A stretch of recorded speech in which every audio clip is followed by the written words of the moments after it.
Knockout. Proudly sponsored by Timeform.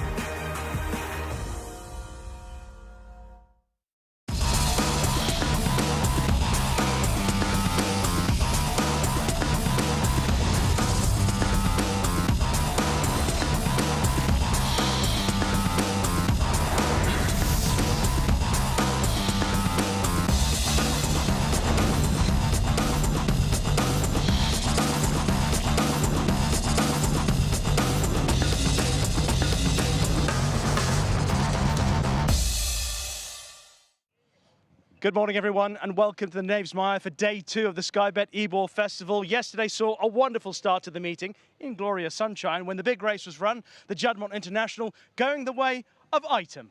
It was for Juddmonte, Andrew Balding and Colin Keane. They're back today again in the feature at the Yorkshire Oaks with Kalpana, which is going to be very hard to beat. She will be hard to beat. It is a new day, but a familiar theme, Balding versus the O'Briens.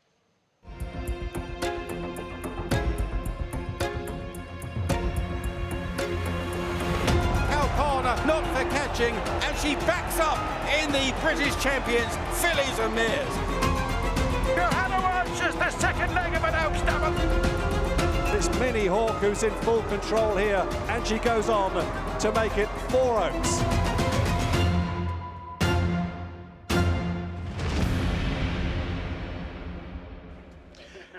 And this morning here at York, also in the company of Fran Berry. Just checking your last-minute selections for today, are you, Fran? I am, yeah, getting up to date in Rishi, yeah. I'm actually trying to do a lucky 15, life-changing one, actually. How'd you go yesterday? Your lucky 15 nearly? It was quite good. Darrell Jacob put in Christmas Day, which actually, with a 41 placed horse, Westminster Moon ran very well. Oh. The nursery horse of Amma Racing won, and the other horse, Treen, was placed. So, yeah, apart from Christmas Day, it would have been a good day. I was half joking, but well done. And Megan Nichols, obviously, alongside us as well. Megan, yesterday was almost, I say almost, living up to the billing, because, of course, a lot of people expected Ombudsman and Constitution River. But in terms of the drama of the day, it was as good as you can remember. Yeah, and I suppose it was still an older horse and a 3-year-old that went head-to-head, not necessarily the two that we were expecting. Yeah. But it was still a thrilling race, and once again, a slightly strange race to watch. The pacemaker and the speed early was possibly not expected quite to the extent that we did see. But, I mean, isn't it special to see a horse that's unbeaten here at York in Item come and win again in the Juddmonte? And actually, I think he would have been an unlucky loser, because when we watch it back, he did, I know Ombudsman didn't have the smoothest passage, but Item got checked a couple of times and had to change his path. So he would have been an unlucky loser, I think, if he didn't get there. But what a race it was, and you know, for Juddmonte to be winning their own international race, it's pretty special. That's the moment I think you referred to, Megan, where Colin Keane's just had to take back off Al Mackham. He was slightly caught in a gap between Al Mackham and Constitution River, has conceded a bit of ground, but has made it up quite nicely. Fran, Constitution River and Ombudsman finishing 3rd and 4th. Just to get your thoughts on those two horses' performance. Constitution River, you pointed out beforehand, was a bit edgy. He was first time I saw him in the flesh this year. Obviously, all of his racing had been abroad outside of his home, and I was a bit disappointed with him physically. He's like a horse that was going through a little bit of a growth spurt. Perhaps he didn't have the strength I was expecting behind the saddle, but it was more his mentality. He was on edge, and he was edgy in the parade ring. And Ryan Moore, we were on the bend as to make the way down to the mile and a quarter start, and he had his head locked over the railing. Ryan Moore with one hand up, the whip hand up. He was really set to go. When they set him a light out of the gates to go forward, in theory it was a good move, but with hindsight it just left him racing without taking a breath all the way throughout. I think he ran with a lot of credit given how he behaved before the race and how the race developed for him, and I'd say it was a cracking run under the circumstances, but you just like to see him just tone it down a little bit. He was keen, wasn't he? I do think that York can do that to horses, though. I remember seeing him earlier in the season at Chester, and he was far more relaxed. And I agree, he was on edge. But coming across the Knavesmire, walking across the middle of the track, can light them right up. John Gosden was at pains afterwards to stress the ground had gone against Ombudsman.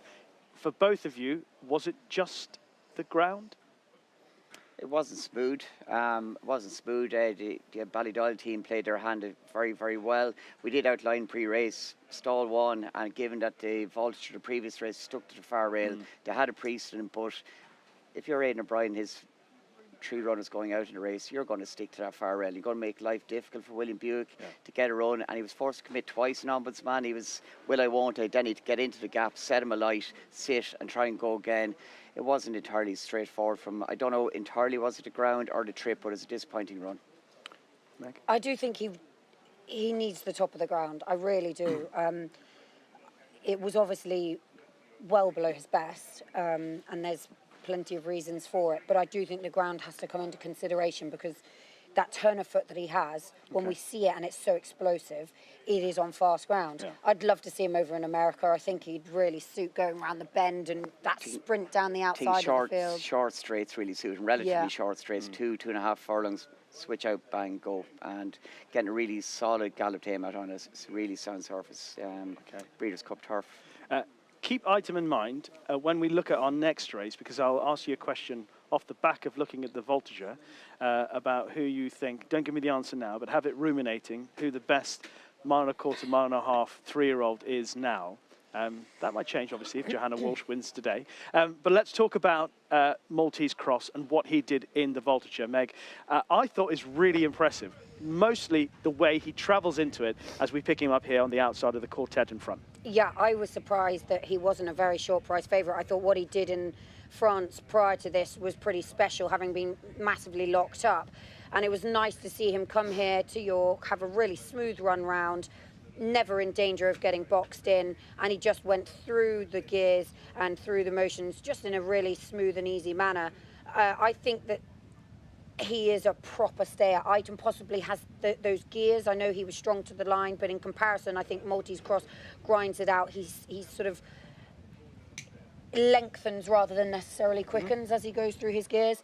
And if I was going to look at one to step up or stay at various distances, Maltese Cross would be the one that I think he could handle the step up and trip, and Item would be the one I'd be keeping sort of at the 10 or maybe 12. Do you see Maltese Cross as a ledger horse or an arc horse? On reflection, seeing that replay, the last 100 yards, he's actually stretching away from the eventual second Pierre Bonnard, who is crying out for a pair of headgear. I thought he looked really well in the ring yesterday, but he was no assistance to Wayne Lord under pressure. He got a smooth run down the inside, but when he wanted to get a length on his rivals, he parked on him.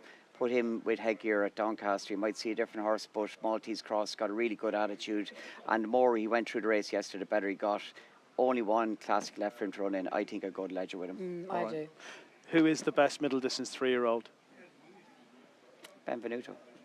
Benvenuto Cellini, Maltese Cross, Item, Constitution River. It's hard.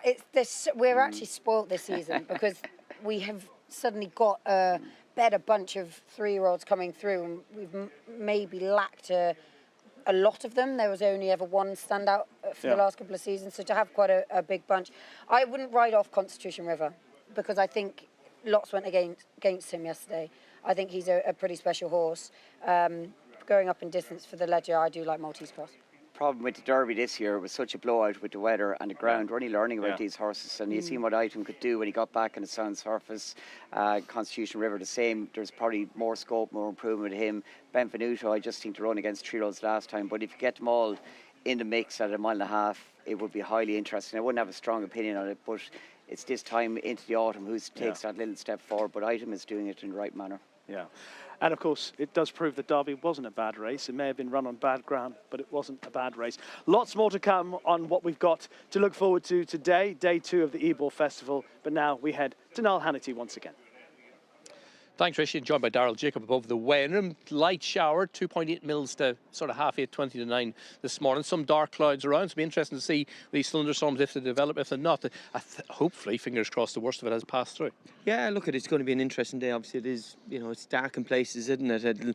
It'll be interesting to see how the ground rides today, Niall. Obviously, with him racing on it yesterday, when it's open it up, and I'm very much interested in the sprints, whether they will still stay down the far side. The low draws will still come into play and they'll still stay down that way, or whether they'll sort of come over down towards the middle, towards this side. Very, very interesting day's racing. Like I say, there's a couple of, in the sprints, there's a couple of very, very fancied Sun Goddesses. She's drawn high, whether, again, she'll try to come in towards the middle or stay stand. Very, very interesting the way the ground is going to play out. Group 1 winner in the sales race, and then obviously the Legends Global Yorkshire Oaks. You got Kalpana for yesterday's big race winners. Minnie Hauk needs to bounce back, and Johanna Cross, who's looking to give Joseph and clean sweep in the Irish Oaks, English Oaks and now Yorkshire Oaks. Yeah, look, it's an absolute fascinating race. I mean, Kalpana, she's very interesting. Obviously, she was very, very good in the King George the last time. I'm interested in it. To me, her best form is right-handed, stiff track. Here, obviously, we're going left-handed. This is her debut here at York as well. She hasn't been here. The ground, I suppose, is a little bit of a question mark or two. I know she won, I think it was a novice on softer ground, but against good quality top opposition like this, I think she's really, she's a fascinating runner in my eyes. Big field handicaps. Yeah. Fillies handicap. I like Kame. Ed Bethel's got Oolong Poobong as well, but Kame, she'll relish the ground. She's well drawn. And centigrade for Rafe Beckett in the Kevin Sinfield race. A mark of 102, I still think could underplay him by a fair way. You look at his form last year, or well, it was over a year ago now, but so strong. Yeah, look at it. It's again, it's a bit like yesterday. We talked about all the handicaps yesterday. I know. I think did we have one favourite in the handicaps? That was Kia's horse in the last in the David Egan. Henley and Thames. That's right. Yes, Henley. Yes, won the last. Again, it's. I think, and I was sort of looking at the handicaps there today, and I was kind of going down to the sort of the lower end of the weights to try and find out a couple of horses. And I actually did pick out in the last race, Wahoo has finished second on her last 5 starts. Again, Lauren, she had a nice second here yesterday in a big handicap, and I think this horse could go really well again in the last. Okay, looking forward to bringing you all the action live here, day 2 of the Sky Bet Ebor Festival. We're bringing Anthony Dunkley, who's back in base camp, nice and warm. Plenty of non-runners, I think 12, Anthony, the last time I counted. That's right, Niall. Good afternoon. Good morning to you. Good morning to Daryl, and good morning to you at home. As Niall has just mentioned, 12 non-runners as it stands, 10 of them on account of the ground. But that's not going to dampen our spirits. We can't promise you sunshine. That seems unlikely on day 2 of the Sky Bet Ebor Festival, but loads to look forward to. Savage, Mariner and Liber Tango battling this out. The fillies coming home the stronger. Liber Tango quickens away. Sun Goddess, Velocian, Folsom Blues. It's Fillies Delight and the Phoenix for Ain't No Bride. And Rhineborough. Bullet Point now really throwing it down to Ramuz. He's taken over inside the final furlong, the favourite, and Bullet Point is going to see them off in the Clipper. Kalpana has skipped 4 lengths clear and is not for catching, and she backs up in the British champions, Fillies and Mares. Rhapsody towards the far side, might have hit the front here. Zapphire's kept going. Revelance is trying to finish on the far side, but racing up towards the line. It's Rhapsody who goes on to score. Mia Fantasia from a different part of Cumbria is staying on as well. It's Mia Fantasia now for Ushinor, goes on quickly by about a length or so to the first drop in second and racing up towards the line. Mia Fantasia almost from last to first to win. It is Starlight Lass well in hand here, no sweats at all. Starlight Lass clear by 3 or 4 lengths for a very comfortable all-the-way success. And very fitting that there are so many fillies and mares on show on Yorkshire Oaks and Ladies' Day. Day 2 of the Sky Bet Ebor Festival kicks off with the Sky Bet Lowther for the 2-year-old fillies over 6 furlongs at 150. It runs through to 520 with that filly handicap over 7 furlongs. A card worth just under 1.9 million all in all, and the clear feature, the 335, the Legends Global Yorkshire Oaks Fillies and Mares Group 1. It's over 1.5 miles. The Gultras, the British EBF Sir Henry Cecil Gultras at 410, something of a cut final of its own. The Harry's $500,000 at 225, featuring Group 1 and Group 2 penalties over 6 furlongs. A Heritage Handicap, the Kevin Sinfield 7 and 7 grand finale at 3 o'clock. That's over 1 mile. And really competitive 7 furlong nursery sponsored by Muse Hotel Ossett EBF Stallions 4:45, and then closing with that British EBF Fillies Handicap at 5:20 over 7 furlongs. Good to soft is the going, more on that in just a while. And it's had a fairly profound effect on the card as well. Livenka and Moonrise out of the Lowther, out of the 225 Harry's Half Million. Number 4, Where Love Lives. In the 3 o'clock, the grand finale, number 1, Point Linus. At 10, Metskala. Metskala is out, not due to the going, is out on a self-cert. 15, Alto. In the 4:10 out of the Goltres, the Gosden pair, number 13, Sunshine Star, number 15, Without Prejudice. John Gosden with comments about the ground, and he's putting his money where his mouth is, so to speak. 4:45, number 1, Big Cigar is out. 5, Soldier of the Sea, number 20, High Caliber, also out there. And out of our 5:20 finale, number 2, Royal Velvet, though. That is the current state of the non-runners. racingtv.com/non-runners for all your updated non-runners throughout the course of the afternoon. And it's your chance to get involved as well. This is the daily free-to-play game. You can top the daily leaderboard to win some pretty nice prizes. Stupendous, actually. I mean, scan that QR code and get involved, because first place, 2 tickets to the 2027 Cheltenham Festival Tuesday, featuring the Champion Hurdle. Second place, 2 tickets to York between September and October. There's some listed action in there, big competitive sprints up on the Knavesmire. Third place, 2 tickets to Haydock Park in December 2026. And fourth place, 2 tickets to Huntingdon in January 2027. And, as if that wasn't fair enough, first place on the Saturday game will also win a signed EFL shirt. So, you can enter at racingtv.com/games, or you can scan that QR code and get involved. It's a daily free-to-play game. You can't say fairer than that. So there are some of the bare details ahead of day 2 of the Sky Bet Ebor. Let's head back to the track and rejoin Niall. Yeah, I'm back out on track, Anthony. I'm joined by Anthony Lee. It looks like the worst of us passed through, 2.8 to half 8 this morning. Yes, 2.8, so delighted with that. Started about 2 o'clock and pretty much gone through us, between 5 and 6 o'clock. And we've had a dry spell. As you can see, it's just sort of spitting and spotting on now. I've just had a look at the rainfall radar, and it's going to keep on just, very lightly. It looks like any of the heavier stuff is going to go further south of us, which, thank goodness, it did last night. I know some places, not too far away, have had in excess of 20 mils, so we've been very fortunate to miss that. And, walking around this morning, changed the ground to good to soft all round. Good to soft all round, and then basically after, once racing starts, our mid-afternoon is dry to after Saturday, isn't it? Yes, that's right. Yes, I mean there is an outside risk, 30% risk of catching a shower on Friday, but as I say, that's a small risk. Sunny intervals, not particularly warm, little bit of a northerly breeze, but quite light really.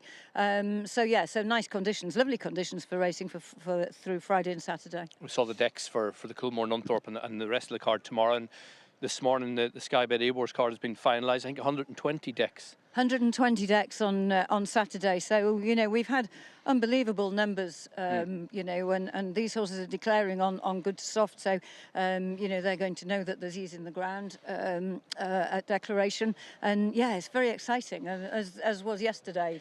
With the forecast, it's going to be dry by this evening, into tomorrow and into Saturday. What do you envisage Saturday looking like? In terms of ground, as I say, there's plenty of moisture through it. There's not great temperatures. There's not great wind. So, once this has gone through today, it'll dry back a little bit, but not massively so. Yeah. So basically, it will be good to soft, maybe a bit harder work come Saturday. Yes, absolutely. Yeah. And if jockeys came asking you going stick or after racing on it yesterday, is there any part of the track that you'd like to be on? Probably the middle. Right up the middle. Yeah. Yeah, right up the middle. Yeah. Good stuff. Well, hopefully the rest of them showers will do one, and we're looking forward to a top day's racing. And obviously the feature is the Legends Global Yorkshire Oaks. Let's have a closer look at it right now.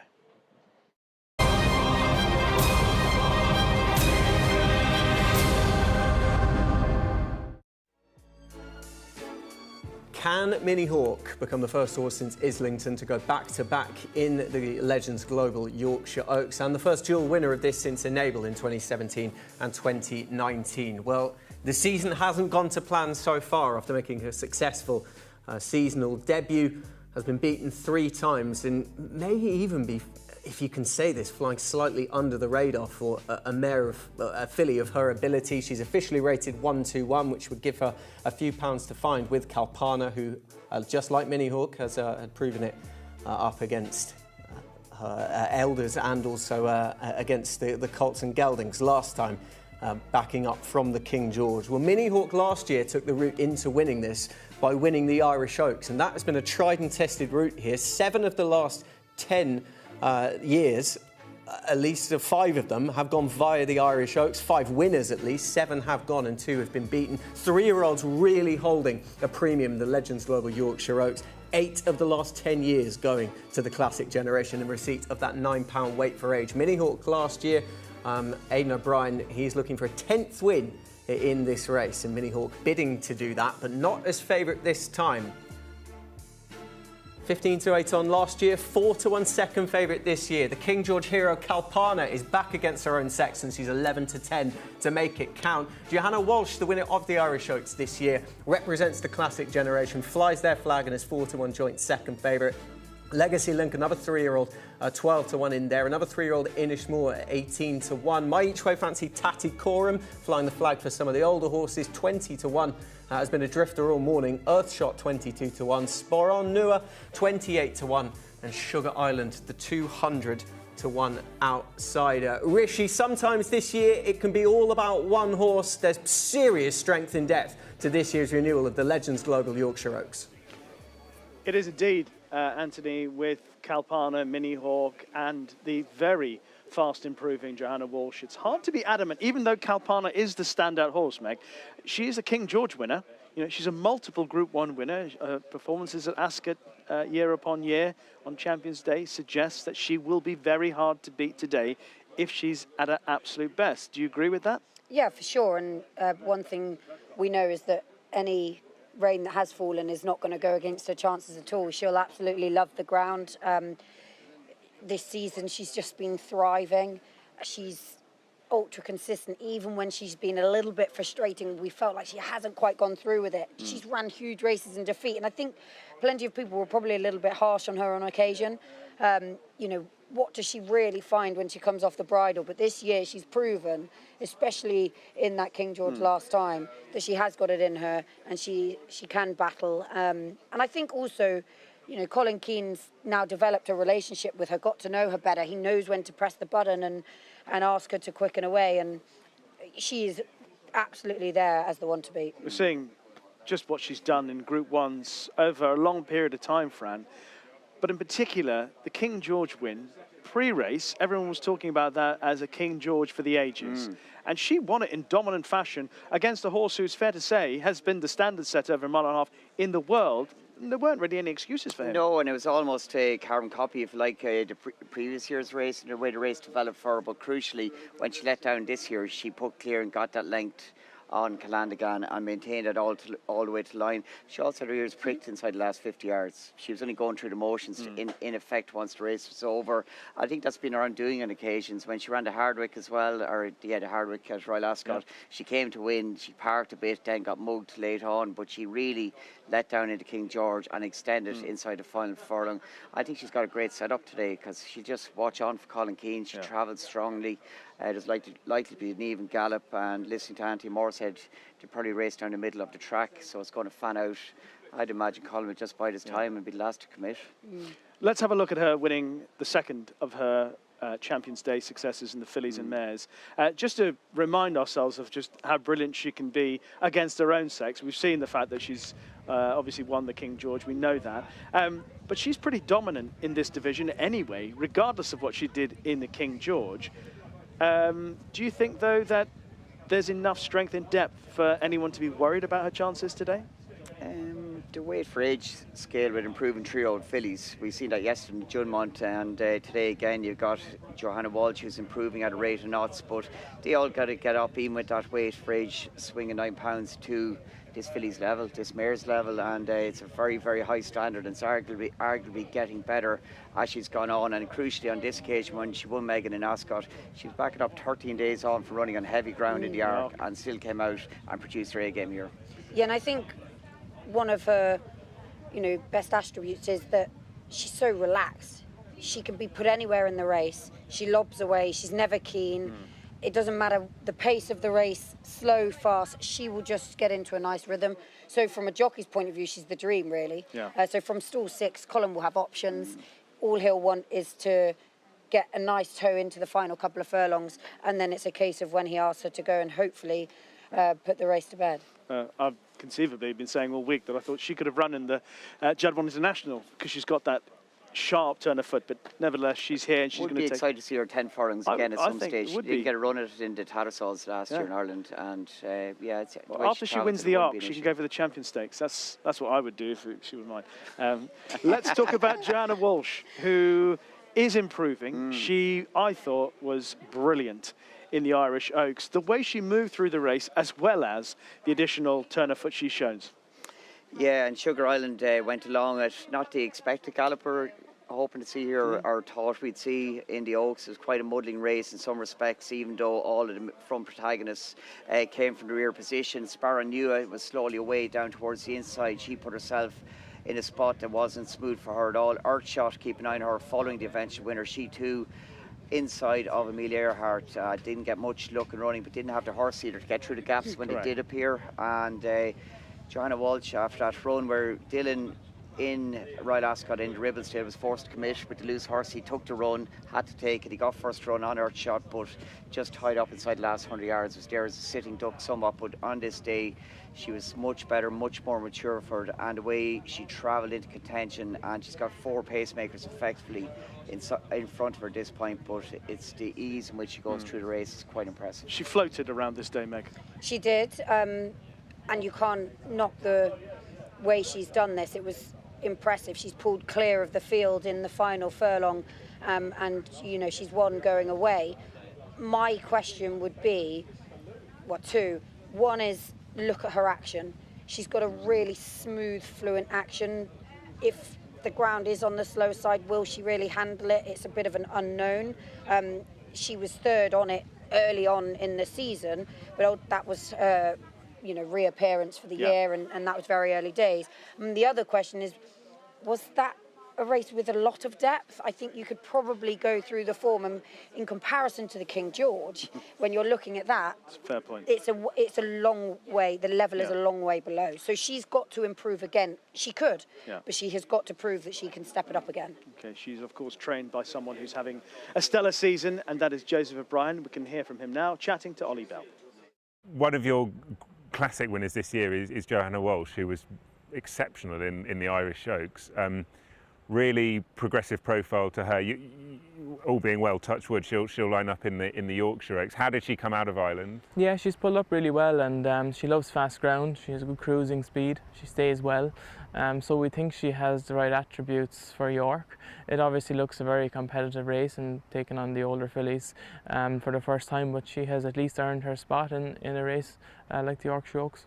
Can we just touch on a couple of her runs this season? What did you make of her Ribblesdale run behind Earthshot? Because she was able to reverse the form emphatically in the Irish Oaks. Yeah, we were delighted. Obviously a bit frustrated with how the race set up, and it's always frustrating when you just get nabbed on the line. But we felt that, we probably had the best filly long term, and she was really good in the Curragh, and hopefully she can step forward again from her run at Curragh to York. So optimum conditions for her would be 1.5 miles on quickish ground? Yeah, I would think so. Yeah. Exciting. There was talk that, we know Estrange isn't going to run in it, but there's talk that Kalpana might on the back of that King George run. Obviously she's going to be the horse, if she lines up, that you'll have to beat. Yeah, when you go to any of the big Group 1 races at these festivals, you expect to meet the best. So whatever our competition is, we'll go there with as good a preparation as we can and see what happens on the track. Okay, so we've focused on Johanna Walsh, we've focused on Kalpana. What about last year's winner of the race, and in fairness, a horse who took all before her in Minnie Hauk? This season has clearly not gone entirely to plan. There have been glimpses, Megan, of her brilliance. And last time, would you put a line through the race because of how she was ridden? Yeah, I'm not quite sure what was going on. I was shocked to see her forcing the pace. It was within 10 strides, knew it wasn't happening. I absolutely love Minnie Hauk, and last year, what a phenomenal season she had. She's just touched off in the arc. Yeah. She was exceptional here, and she just looked as if she was going to come back this season and be one of the horses to beat. And it just hasn't happened. Now, okay, yes, she was a nice winner on her reappearance, but since she's then had to step it up, it's been a bit disappointing. You could give her a bit of credit for her run in the Prince of Wales. I think she ran nicely that day when staying on, and it was the trip was a little bit sharp for her on the quick ground. But then last time it was a total write-off. Yeah. Can she bounce back? Possibly, but even allowing for that, she couldn't shake off Lambourne for 50 yards at the King George. You know, like she's a quicker filly than Lambourne, should be a bit quicker filly, but off the home bend, she didn't even go for 3 strides to get to better Lambourne, who ran a cracking race on the front end. My biggest concern with Minnie Hauk is she mentally gone? Like I saw her in her debut run at Curragh, she fell in, beat a substandard field. Now, looked good at the end, but her next start in Tattersalls Gold Cup, she was beat before she started the race. She boiled over quite badly. It got to the start, and then she couldn't win from where she was in the race, but mentally, the way she behaved, and she was on edge. Now, Aidan did extremely well to get her back at Royal Ascot, but on the back of her run to King George. Well, let's have a look at the run first time up this season. When she comes to win that race, it's professional, perfunctory.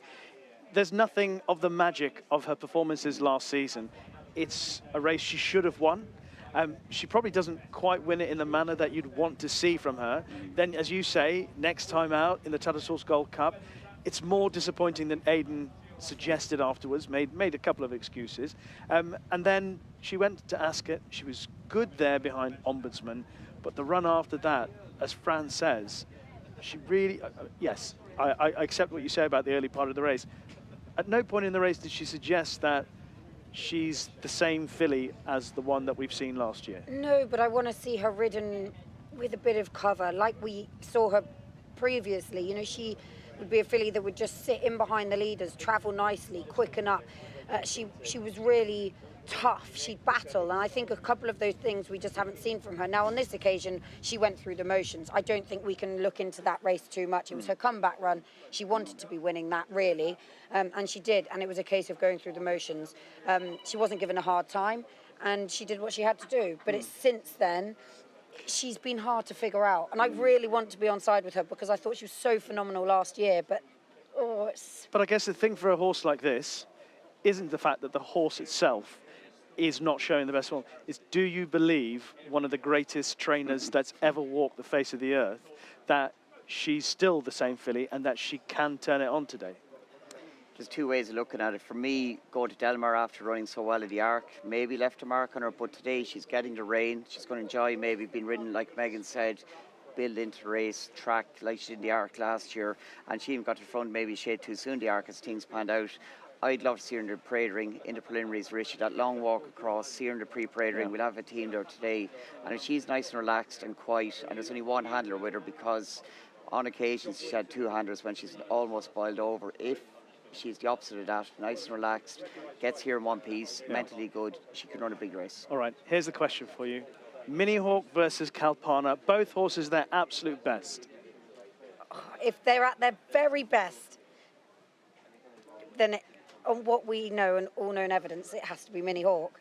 But she hasn't been at her very best this season, and Kalpana has. So you've got to go with the filly who is showing her best now. If I wanted to throw in an each way shout here, a horse that I think can bounce back, it's Legacy Link, because she ran an absolute cracker in the Oaks. 2 quick turnaround at Royal Ascot for me. I thought she looked a bit light. She looked as if she'd had a hard race. It all went a little bit Pete Tong in we the... can have a look at the Oaks so you can give us an idea of what happened that day. Because watch her back. Because did think she was going to be a big player at one point. I thought she might be the winner. She didn't do a lot wrong, did she? She's handled the slower conditions, which she's going to get again this afternoon. I think for a big filly, having a bit of time since then, Ascot will have suited her better than the quick turnaround after this, where she did end up having obviously a hard race, finishing second in the Oaks and having to battle on behind Thundering On. She's had a hard time, but look at her action. She's a big girl, she's got a high knee action. She'll really enjoy being back here on a flat track with that little bit of cut. I think she's talented, and I think she can bounce back from what was a disappointing run. But as I say, at Ascot, the tack went wrong. Remember, her noseband came off in the stalls. She could have easily choked a bit as well if she had her mouth open during the race. But I think more than anything, she's really battled here at Epsom behind Thundering On, had to get stuck in and really rally to be second. She's put in a good performance, and I think it would have left a mark.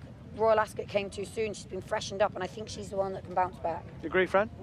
Yeah, definitely. Look, Ascot, I think, was in hindsight a wrong step. You know, the attraction of Ascot, but on the back of conditions at Epsom, I just thought it was a step too far, and she had legitimate excuses. Totally different conditions today, but again, she's got to prove that that Oaks run wasn't just a step above with conditions to suit, but she did travel beautifully on that day, and you have to forgive her, Ascot, she's still unexposed. And there was a moment after the Oaks that we all thought, that's the best mile-and-a-half horse that we saw for 3-year-olds, the way Thundering On won. But it's amazing how things change all the time. There's one other horse that we're going to show you action of, and that's Tatikorum.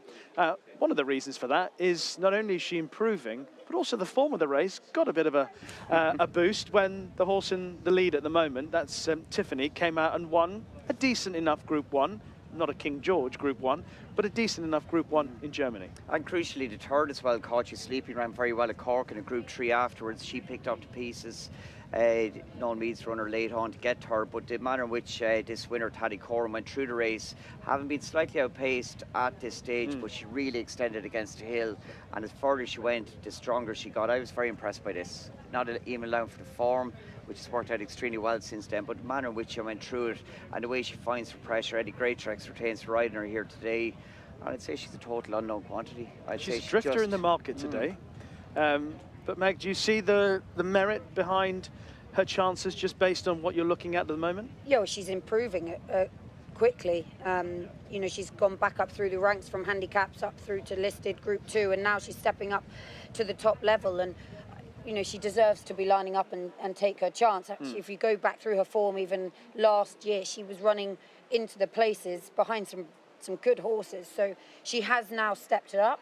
A daughter of Camelot, I can't see why she wouldn't handle a little bit of juice in the ground. But yeah, the market isn't massively with her, and she does have to step it up again.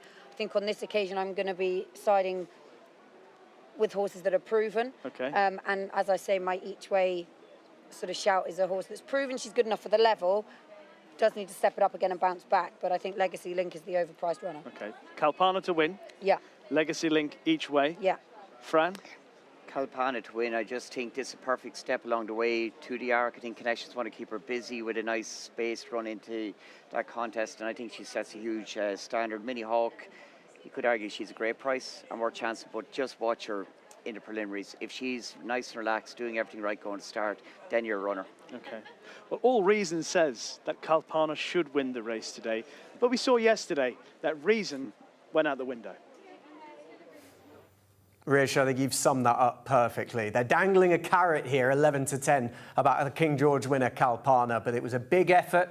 Had to pull out all the stops to put in, you would say, a career best performance. But 3-year-olds, Joshka, have just ruled the roost in this race. 8 of the last 10 winners have been from the classic generation, and we're going to be looking at a filly who flies the flag for them. Yes, getting that £9 weight for age seemingly is good value for 3-year-old fillies at this time of year, and potentially the pick of them is Johanna Walsh. Let's go back and look then in more detail at the Irish Oaks, which arguably is the strongest piece of 3-year-old fillies form coming into today's race.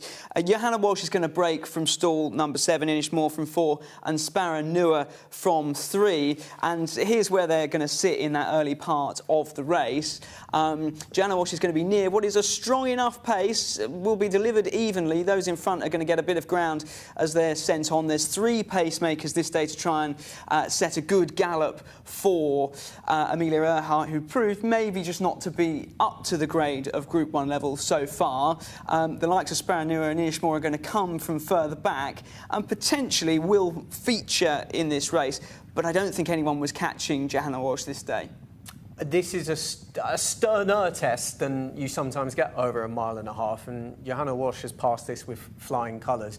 Is there something in the data that suggests how she might adapt to the demands of a mile and a half on a speed-favouring track like York? her stride is very much that of a horse who would stay further. So a strong pace is only an advantage here in terms of comparing what we're used to seeing over the mile and a half in this race today at York. Those that very much match the stride are Kalpana, Sparrow and Minnie Hauk. No surprise there, Minnie Hauk, of course, being a winner of it. And Kalpana is a horse who will, stays very well at the trip, the mile and a half. So what pace are we going to get today? I think it's going to be about even. Again, Sugar Island, like this day, is going to be leading them along on the front end. But a really strong pace is only going to play to Kalpana and the likes of a Tati Coram.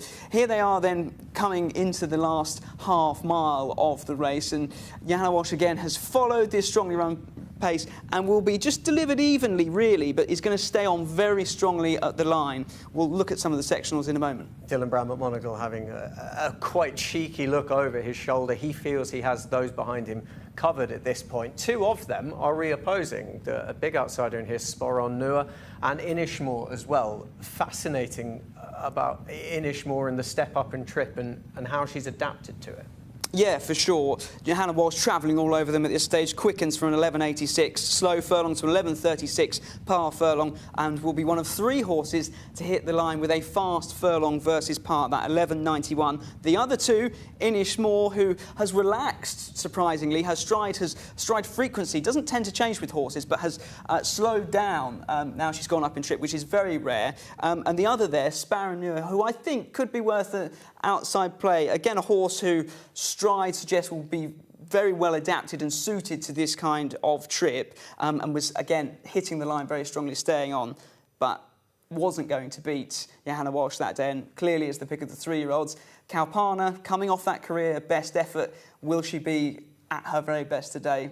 Not sure, and I think Johanna Walsh, there's plenty of siblings in a very nice family who will cope with the ground as it is, and should it get worse. So I think potentially she's the safest bet, and Dylan Brown McMonagle on board, a perfect judge of pace, certainly isn't a bad thing. Could be an active market, the Legends Global Yorkshire Oaks. We'll see if there's an early blow now. Let's head back to Niall. Right ahead of the second day of the Sky Bet Ebor, it's time to catch up with Michael Shinners. Looks like we've dodged a lot of the rain. It could have been a lot worse. Yeah, I think so, Niall. Could have been worse. It's not too cold. It's just classic, good, strong Yorkshire summer weather. So I like it. You can tell I'm a southern. I'm not really dressed. You got the waterproofs on. I've got the suit on. I'm not really dressed for this weather. Yeah, this is normal. This is normally, Niall, you'd have your speedos on, wouldn't you? In Thornton Watless, walking around the village. Green. Green. Good day yesterday.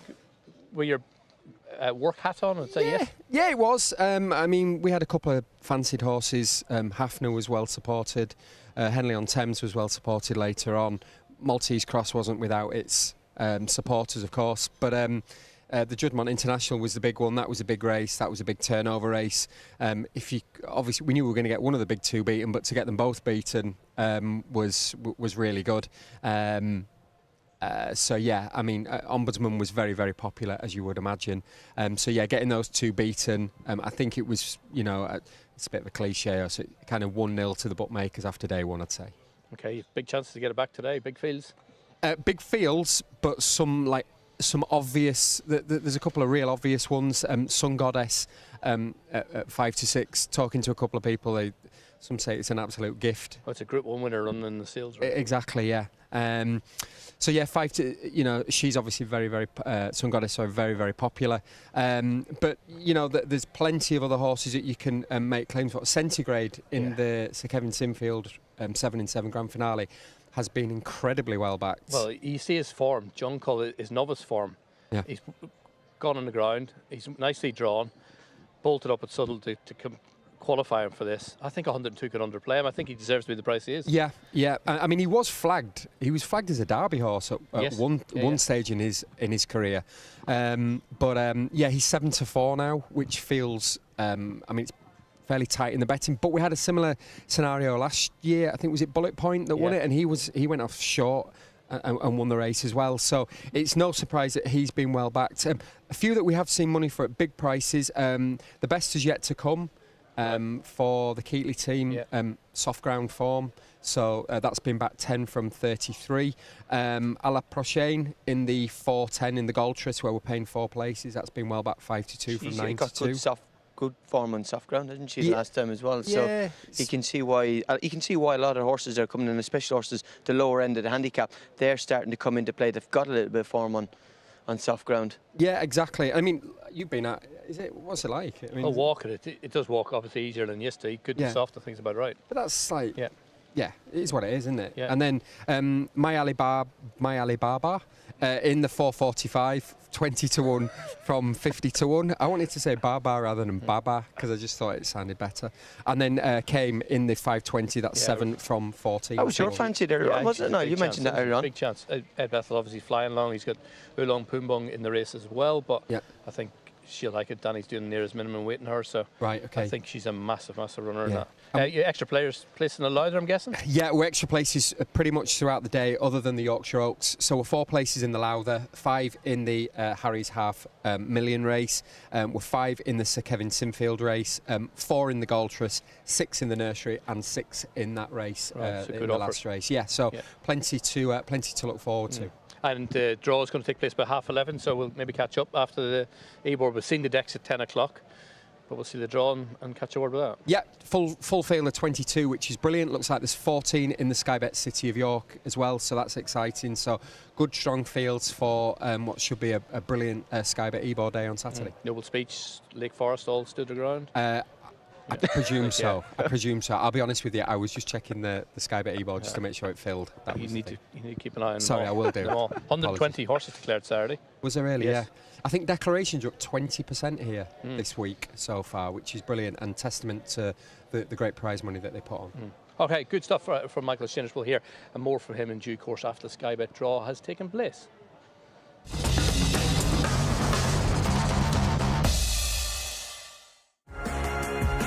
Mark your card. Proudly sponsored by Timeform.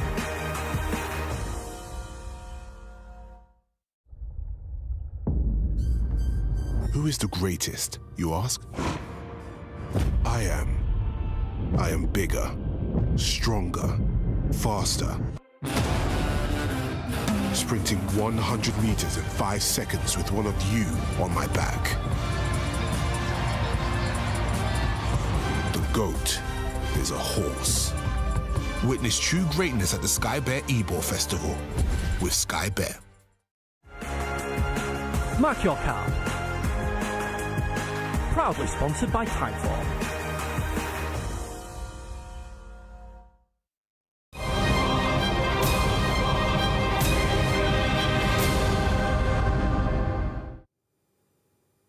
Welcome back. Sky Bet sponsored day 2 of the Sky Bet Ebor Festival kicks off with the Sky Bet Lowther, always usually a race to savour.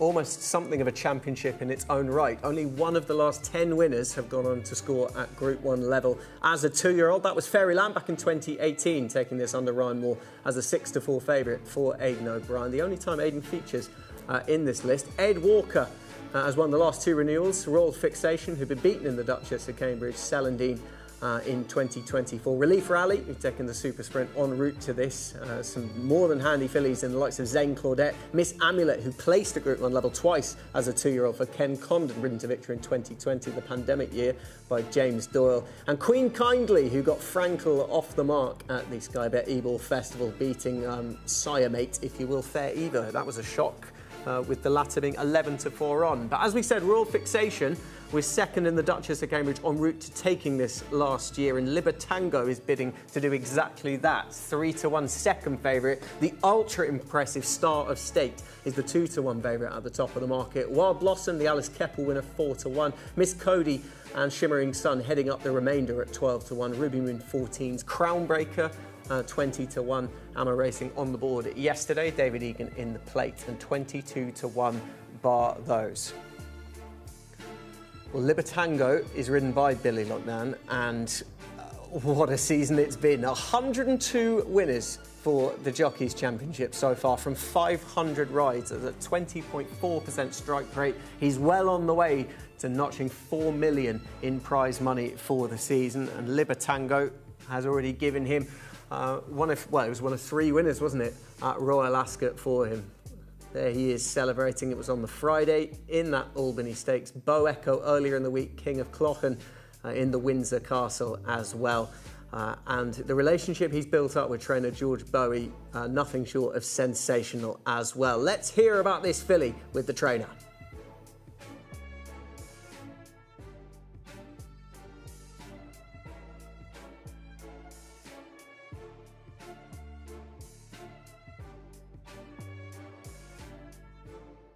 She's trained super, our first 2-year-old winner at Royal Ascot, and I think things didn't quite go away at Newmarket, and possibly the track had something to play with that. She's very fast filly who we're still learning about, to be honest. Obviously, it was a stiff 6 at Ascot, and Billy played her very late, and that seemed to work. And I just think on a level track again, we could see her to best effect.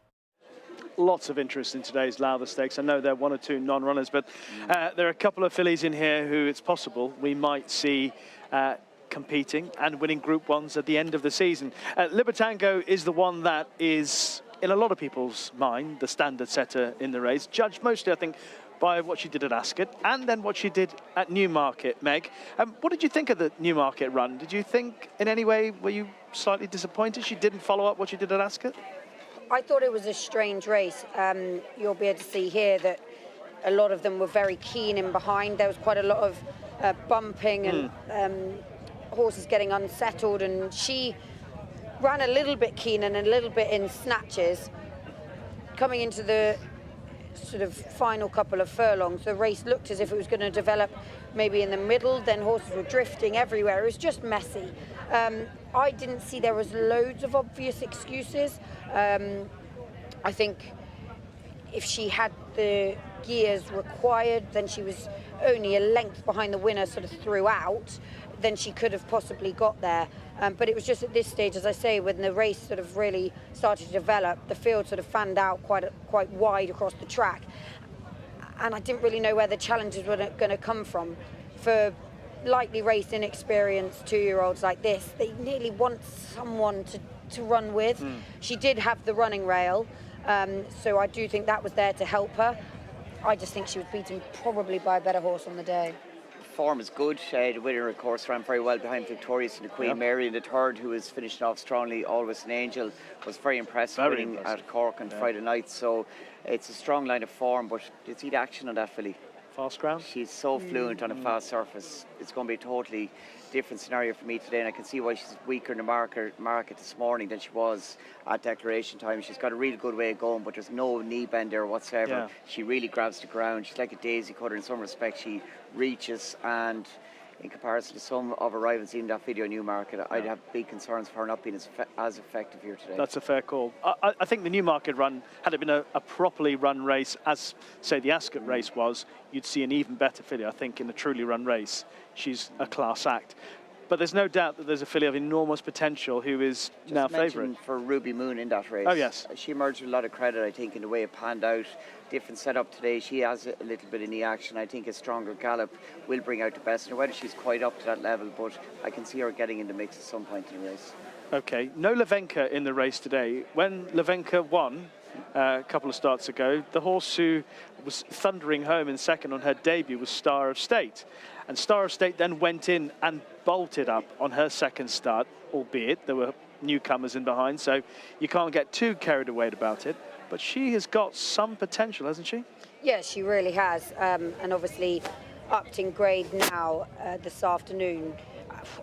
The way she did this was so impressive. I mean, she absolutely bolted up, dictated the whole way. But as you say, there's lots of newcomers in behind. What has she really beaten?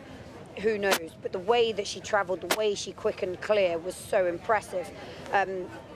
This was obviously an extended 6 at Leopardstown. It was much stiffer than what she's running over this afternoon, the flat, quick 6 furlongs here at York.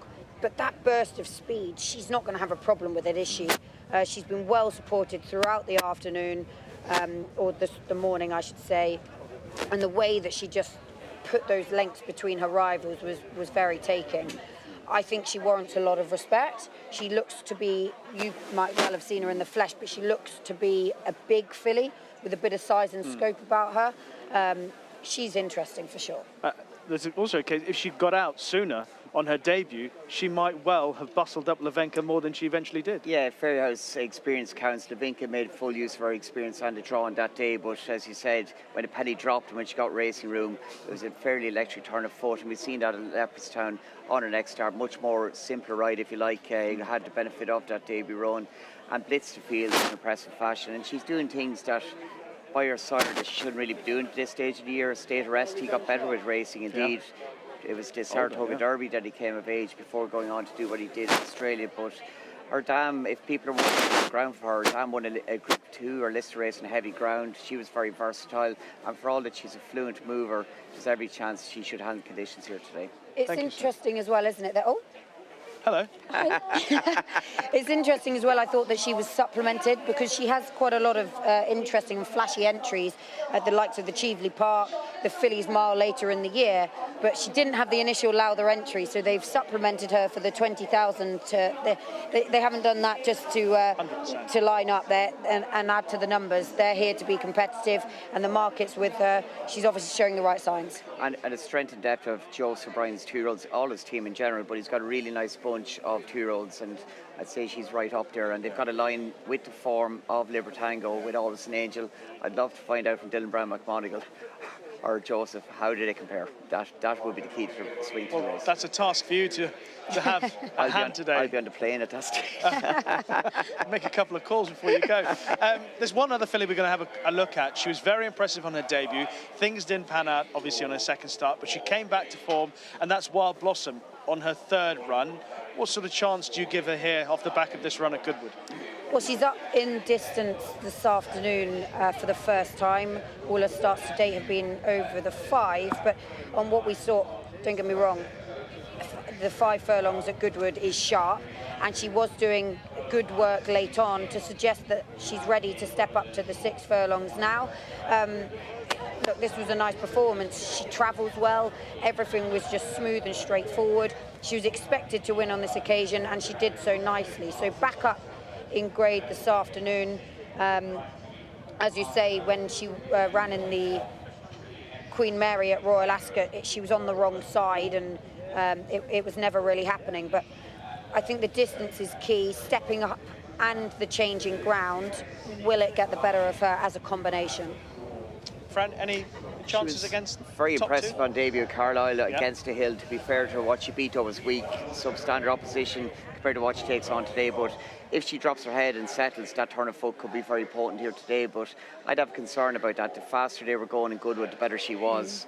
Put another furlong onto her today. She's going to have to do everything right in the first half of the race. Just looking at the way, I think what Megan was suggesting is one element that I liked about her. It's the work she was doing at the end of that race at Goodwood. And I think that sort of gave Carl the impression that it's worth having a go over 6. That was the best bit for me, and that would give you some hope. Do you think she can beat the top 2 then? I don't know if she can beat the top 2, but I think that there's still room for improvement. But she did do good work later on, but it is essential that she's going to have to settle early because she has a high cruising speed and she can travel.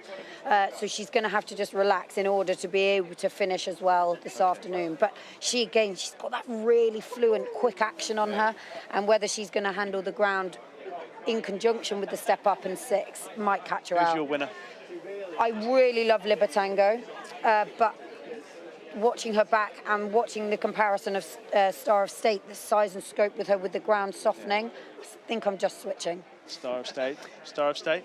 If there's an X factor in it, it's Star of State, I think. I think it's a very, very good race, great lineup. I would give a mention at a double figure price to Ruby Moon with Sky Bet going 4 place each way also. Okay, yeah, Star of State, hoping for something special as we head to today's Whirlpool Lowdown.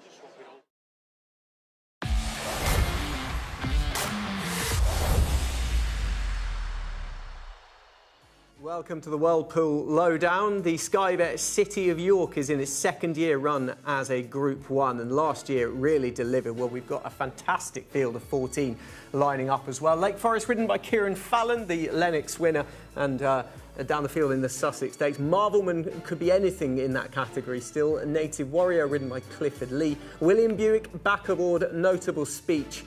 And over this 7 furlongs could be a potent combination. Paboris, the mount of James Doyle in the Wathnan colours. The surprise package of the British champion sprint last year. The 200-to-1 winner, Powerful Glory, looks for a second Group 1. Jamie Spencer reuniting. Rogue Diplomat, the Lennox second, is taking his step into Group 1 company with Harry Davis. Satona Rev, a fascinating contender for Jal Moreira, riding for the first time up at York. First British racecourse he's ridden at elsewhere. 10 Bob Tony, way improved this season, back to 7 furlongs. Flora Bermuda, you can do almost anything with her. Oisin Murphy taking the ride. Life Plan, a potential sneaky each way package for Declan Carroll and Zach Wheatley. Power Blue, Group 1 winner. Puerto Rico the same, as is Zavateri. All makes for a fantastic field.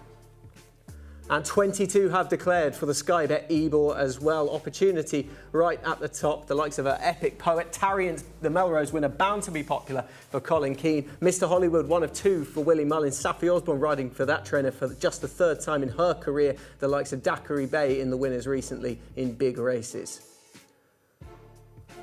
And here's the second page. Some stout sayers in there, the likes of Baila Bai. Class leader who won the Jorvik and win, and you're in for this contest. Likely to be prominent in the market. So a lot to look forward to in the Sky Bet Ebor. And the draw, the all-important draw, is just about to start taking place. Let's head over and join Ed Chamberlain. Hi everybody, welcome to the draw. It's that time of year again for the Sky Bet Ebor on Saturday, the signature race of the entire week. If you're at York right now, please come and join us down in the winners' enclosure to watch the draw live and cheer on the charities we have alongside us, who hopefully will cheer when their horse is drawn. Let me introduce you first to Ollie Bell, who will be conducting the draw with me, my ITV colleague. You will be drawing the names of the horses alongside Matty here from one of the charities, Barnsley FC Community Trust. Alongside me is Keeley. We're going to be in charge of the numbers in this barrel. We'll give them a good shake and you'll draw the numbers. Mike will be making sure everything runs smoothly. Hopefully we'll get a thumbs up after it all. Okay, are we ready to go? Should we give it a whirl and then... Yeah, let's do this. Good luck. Good luck, do the everyone. name of the horse first, and then we will do the charity partner with the prize, which could be changed so many people's lives here. £20,000 if their horse wins on Saturday. Second gets 5,000 for the charity. Third, 2,000. Everyone gets £1,000. So the first horse out is Poetic Sound. Trained in Ireland, won a Win in Your In race at the Curragh this season. Poetic Sound is the first horse out of the draw. And let's see, Keeley, what number and what charity is represented. Hold it up to the camera. It is number 22, Horticap. Are you here? There we are. There we are. Horticap, providing adults who have learning and other disabilities with training in horticulture, allied crafts and rural skills. Fantastic. Good luck. Okay, next out the hat is the favourite. The current favourite for the Sky Bet Ebor is Tarriant. Won last year's Melrose, qualified for the Ebor in the Juddmonte colours for Andrew Balding, who of course celebrated victory in the big race yesterday. You wouldn't mind this one, Keeley. You wouldn't mind this one. It's not you. It is Open Country.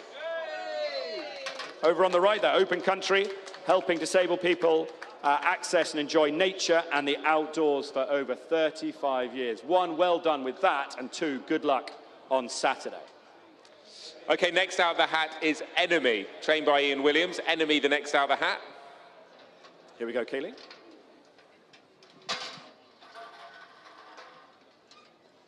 Number 19, and that is Fair Share Yorkshire.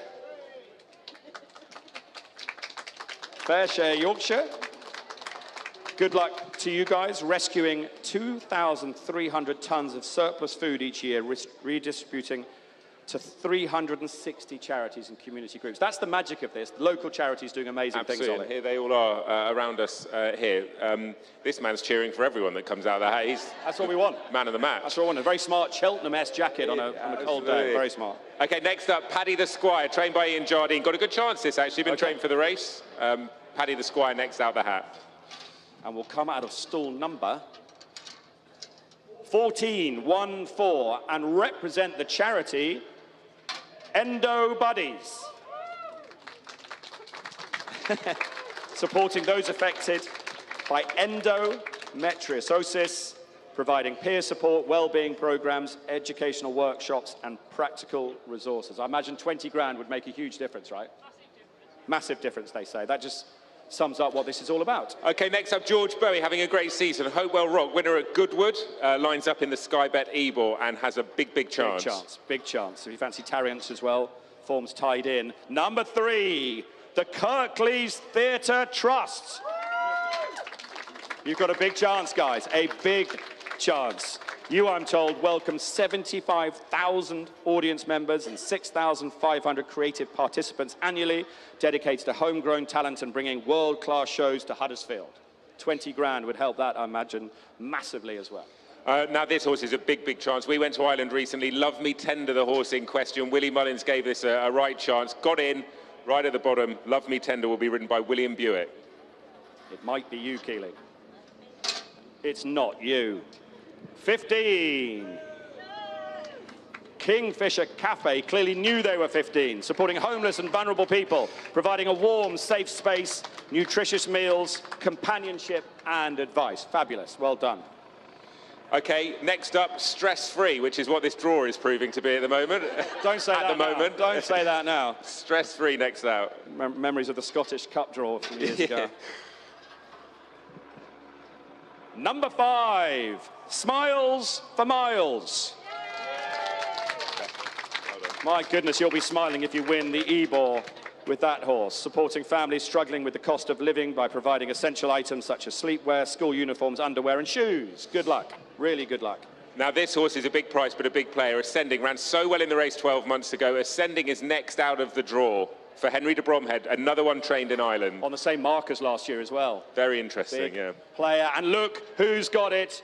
It's you, Keeley, and CHSF. She's lost her hat. hat. So exciting, you've lost your hat, that's what it's all about. Right, first up, you're right to be interviewed.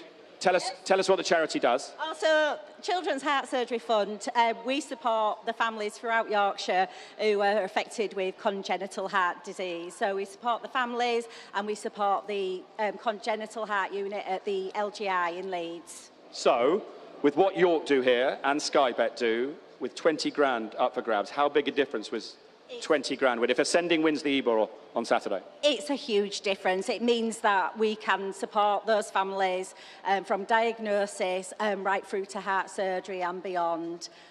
So we provide travel grants, our family support are on the ward, supporting the families.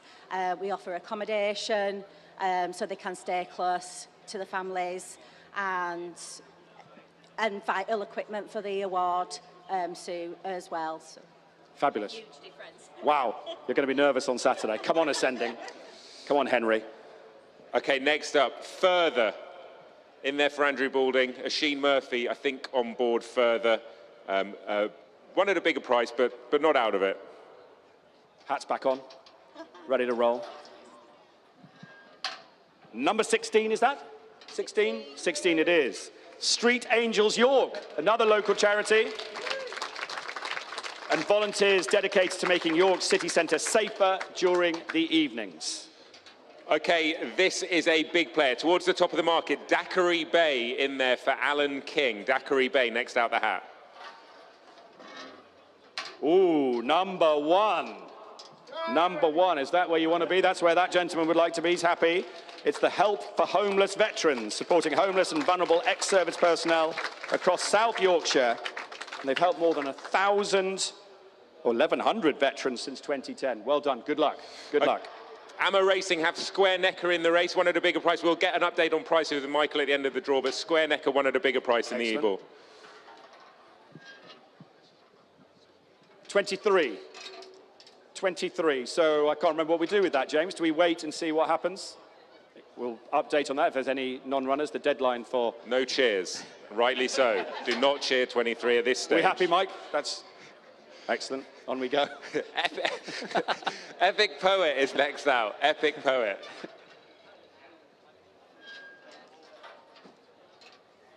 What number's that, Keely? Number 7.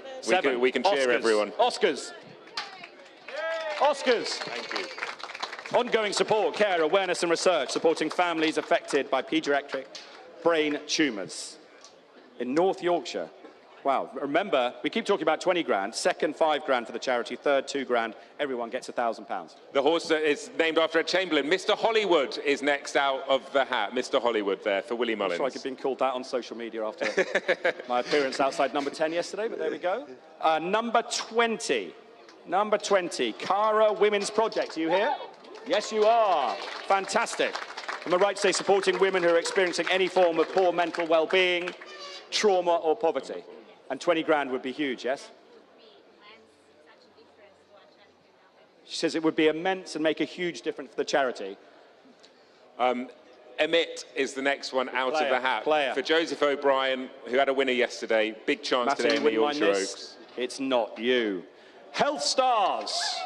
Health Stars. You've got a big chance, really big chance, I think, supporting services across the Humber by granting wishes from staff and patients. East Yorkshire, is that right?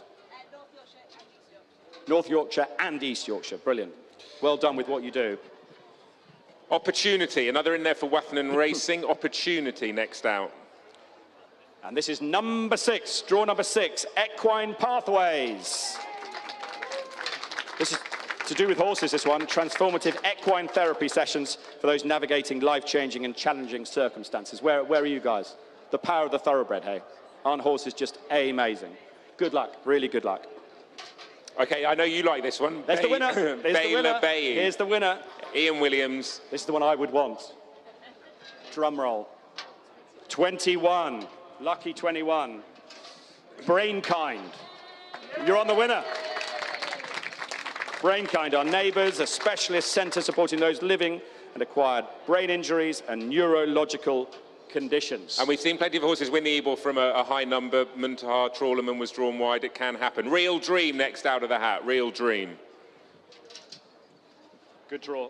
Good draw in the middle. Number 10, the Partially Sighted Society, who are here. Fabulous. Welcoming everyone affected by sight loss, offering practical support for navigating daily task strategies for maximising. Keely, what's happened? Okay, we've had a disaster, everyone. Matty will come in there quick as I tell you more about the charity. It's in the flowers somewhere, Matty. I saw it. There was, I think, when it won down there, Matty. We'll just take a brief pause for the draw, ladies and gentlemen, while we get the ball out of the hedge. You're not clumsy at all, Keely. It was unfortunate. Ollie, you're used to looking for your golf ball in similar conditions. You'll be able to find it. This is the first. He spotted it. I told you he'd find it. Everyone just take a hydration break. It's like we're in America at the minute.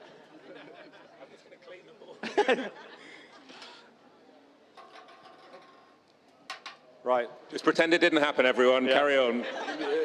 I'm reassured by Mike looking cool as a cucumber as he now prays we've got the right balls in there, Keely. We'll find out at the end of this. Where were we? Had the horse come out? Sorry.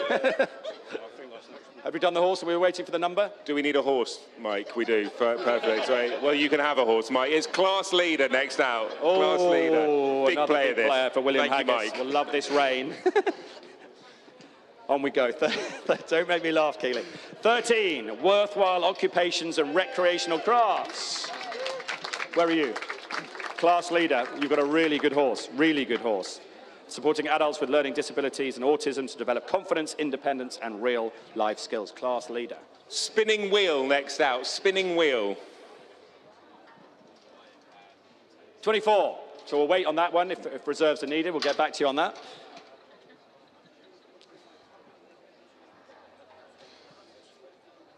Right, next up, Dancing in Paris, winner at the Shergar Cup meeting in Ascot a few weeks ago. 18. 18, the charity is... Crikey, how do you say that? Where are you, the charity, 18? Pseudomyxoma survivor. And tell us what that does. Supports patients who've been diagnosed with pseudomyxoma peritoni, which is effectively appendix cancer and similar. Crikey, thank you so much for helping. It is rare, but it sounds horrific, so hopefully 20 grand potentially could really help. Great, good luck. Thank you for helping. Circus of Rome next out the hat. Circus of Rome. Number 8, the Hull and East Riding Breast Friends, supporting those affected by breast cancer, not focusing on the disease, but instead on bringing together those affected. Amazing, well done. A lot of families touched by that, obviously, so good luck. Align the Stars is the next name out of the hat. Align the Stars. Number 17. Aphasia, is that right? Is that right? Have I said that right? Aphasia support? What do you do, madam? We support people with aphasia, which is a communication disability after stroke and things like that. So people have difficulties with reading, writing, speaking, understanding. And it can be very isolating for people. So aphasia support works with them to provide speech and language therapy and groups and support for people and their families over time. So all over Yorkshire. That's so good. And isn't this a great concept involving you guys and local charities? Yeah, we're hugely honoured to be here and it's a great opportunity. Thank you. I agree completely. Well said. How many have we got left, do we think? Well, it could be any amount 2. of numbers. Have we got 2? There's good news. There's good news. I believe it's 2, Ed. Paradius is next out. Which one, Ollie? Paradius, sorry. Paradius. Paradise, Oh, maybe I've pronounced that. That was brave. You know. 2. Low draw, Cultural Connections York, is that right? Delivering cultural, inclusive events and education to strengthen community connections and reduce social isolation. Another brilliant local charity. I believe you're going to be the last draw if this That's works. Burdett Road is the last horse. The last horse is Burdett Road. And we hope this is the last ball, Keeley. It is. Yes! Wow. Yes! Superb. I'll leave that to you to find out more. Yeah, this is the Barnsley FC Community Trust. Just tell us about it. Yeah, so we're supporting around 15,000 people across Barnsley each year, using the power of sport and the kind of brand of the football club, delivering programmes to people ages 1 to 100. Mentioned on there, Reminiscent Reds, which is one of our programmes supporting memory loss, so right across the borough. And 20 grand would make a massive difference, wouldn't it? Yeah, keep supporting the kind of local people of Barnsley. So. Yeah. Absolutely. Well done for getting this absolutely spot on. You were man of the match here, anyway. On the Poor Keeley. That's well, you know, that's a low blow, to be fair. Yeah, we just got to say what we see, though, Ed, don't we? Oh, special guests coming your way. Michael Shinners, step in. Could we just get Michael Shinners from the sponsors Sky Bet? Obviously, an amazing week for Sky Bet and indeed with this race. Hell of a field, wide open. Sky Bet Ebor has the draw, which has just been done. Had any big impact on the market? How do you bet? Yeah, we're 7-2 on the field. Ollie, Tarians and Class Leader are the joint favourites with ourselves. You've then got the likes of Daiquiri Bay, Emit and Love Me Tender all at 8-1. Love Me Tender just crept in at the bottom, number 22. Yeah, it's a wide open Sky Bet Ebor. There's some wonderful charities here. Even if you don't win, don't forget, you keep an eye out for second and third, and whatever happens, at least there's some money will be going to the charities. But yeah, you did really well there. I thought Constitution Hill was going to pop up at some point when you were picking the balls out and putting them back in there. I was panicking, but yeah, no, it was. Yeah, everything's we're set fair. Hopefully the weather will turn, and we'll yeah, really looking forward to Saturday. Obviously, it's going to be a massive betting race up and down the country. I know there's so much more, and we're with the charities here, and this is a massive thing for you and the team to be able to support these local charities, isn't it? Yeah, we've done this for probably four or 5 years now, and it's pretty humbling when you're sort of going through the process of seeing, you know, who has sort of got through to the final 22, because there are some brilliant charities and you know, community foundations that work incredibly hard to try and raise money for some really good causes. So I'm just delighted that the 22 are here today. I hope they have a great day, and I hope they have a fantastic day on Saturday. And one of them, there'll be £20,000 richer going to a wonderful cause. Yeah. Well, listen, amazing work. Thank you very much, Michael, for all you do for these charities and indeed for the race. Best of luck on Saturday. And some good news, Michael. Rod Stewart has agreed to come and do this next year, so it'll go even smoother next year. All that's left for us to say is thank you to Sky Bet, thank you to York, Make sure you're watching the Sky Bet Ebor on Saturday. Cheer on your horse, but also cheer on these amazing 22 charities, live on ITV and Racing TV, 3:35 on Saturday. Good luck to all you guys. Fabulous charities. Well done with everything you do, and good luck on Saturday.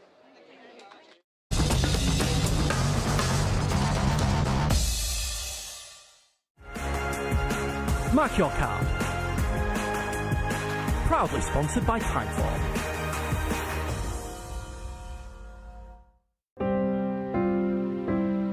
Joining race share for the new jump season is Mr. McLaughlin, who was bought for 60,000 guineas from the Doncaster Horses in Training sale. Mr. McLaughlin is quickening nicely. Our buying expert made him his pick by a country mile, describing him as exceptionally well handicapped. He will be targeting a host of valuable handicaps this season and is in training in Yorkshire with Adrian Keatley, who's built a reputation for rapidly improving horses from other yards. Divided into 1% shares, we look forward to starting his season in October.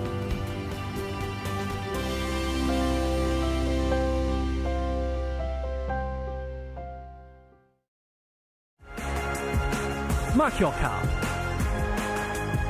Proudly sponsored by Timeform.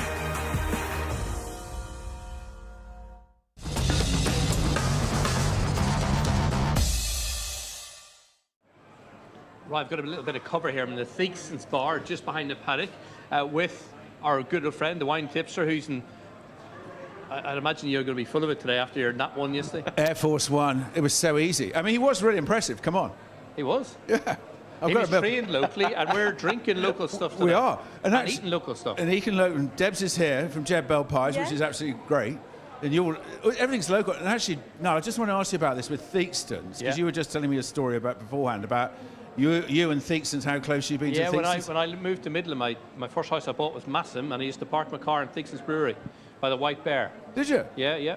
So no Simon Theakston. Well, he was at Thirst Races. He was sponsoring the Thirst Races. He gets around everywhere. Yeah, well, he does, doesn't he? I mean, he's been parking his car in so many different places. It's hard to work it out, really. But legally, I used to park it there for my little house.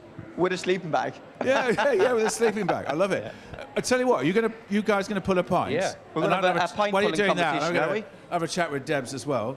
Well, actually, I'm just going to watch the guys pull a pint, which would be interesting as well. Both doing the best bitter, which is the main selling bit. Oh my God, look at the speed of this. Debs, what do you think about this? Oh, watch out for the beer. I know. Are you okay there? Yeah, I'm fine. I think Noah's running a 5 furlong race here. Oh wait, Daryl's coming up here. Blimey, he's really coming there. God, there's quite a head on that one, Daryl. Yeah, look at that. Best bitter. Debs, you're going to have a taste of one of these. Yeah, okay. I'll have a little taste of bitter. I don't mind a little bit. Put a few hairs on my chest. Well, which one? You better judge and decide which. Okay. Listen, you got to... Wait. No, what's going on? Oh. Gonna let this settle a little bit now. Well, we've only got a couple of minutes, mate. I mean, it could take how long are we going to settle for? Oh, well, no, I was using... Oh, he's got two. Right. Debs. Yeah. What do you think about this? Hold on a minute. Oh, no, he's not happy. He's not happy. I think once it settles, it'll be okay. It's awful, isn't it? The gates have opened, everybody. I hope there are Simon hundreds of customers coming right now, and I really don't know what's going to happen. I think looking for the Where did you get the customers, glass these from? guys will not be serving the beer all day. No, they won't be, actually. Well, we've got to hope. Right. It's the old peculiar. That's awful as well. Peculiar here, look. Debs, have a try. Okay. Give us a full tasting note. What do you think of our Okay. brilliant barman? My God, this is still settling down. No, I've just pulled that one, so I have. That's actually really delicious. It's very How's mine smooth. look, Debs? Yeah. Try that one. Try that it one. needs a bit of settling. Actually, I'm going to go in, folks. Was this Deb, your? Is there any chance I can have a job? I don't think you can have a job, but it's your better effort. He's still going. Oh, he's got to get this one right. This is the longest pint ever. Debs, have a try of that one, because leave it. We'll leave it. You try that one. I'm really pleasantly surprised by this. It's very smooth, and it doesn't taste quite as strong as I thought it would. So I'm delighted with that. Yeah. Well, that's a great tasting note. I'm just going to go in, everybody. But why did he get a glass and I get a plastic one? Yeah, that's lovely. Oh wow, that's a belting beer, I tell you. I love that. Rich in flavour, I'm going to get behind the bar later and serve myself, actually, by the way. But I think it's absolutely great, that. And guys, a great job, you know. I don't know how many pints you're going to pull today. Well, hang on a minute. He hasn't done a great job. No, he hasn't actually. Darryl, great job. There are my 2 pints that I poured. Look, 2 separate... But that's a half a pint. That's a half a pint. Listen, we don't have all day. Right, so... Simon, we'll get Simon in as well. Simon's just going to join us here. Don't show much on our pick. Yeah, so... Simon, you just come around the back here and come and join me. Just Hi, morning. come right here. We'll keep going. Just come and stand with me. Come right, stand here. Good morning. You're right on camera now, so we've just move along with me here, and we'll just turn you around here, and we'll just put you here, and we're just going to have a little chat so you can see the wonderful boys behind the bar. We'd like you just to turn to the left, actually, Simon. Simon Theakston, by the way, just to judge the pints that have just been pulled. What do you feel about those? What would you like to say to Darryl? Yeah, it was our debut. Yeah, that's very good. I think it's an excellent start, and very well done. If you're looking for a job, come and see me. We'll employ There you go. So you got a job? Yeah, absolutely. Just quickly, just the 2 pints they've just pulled?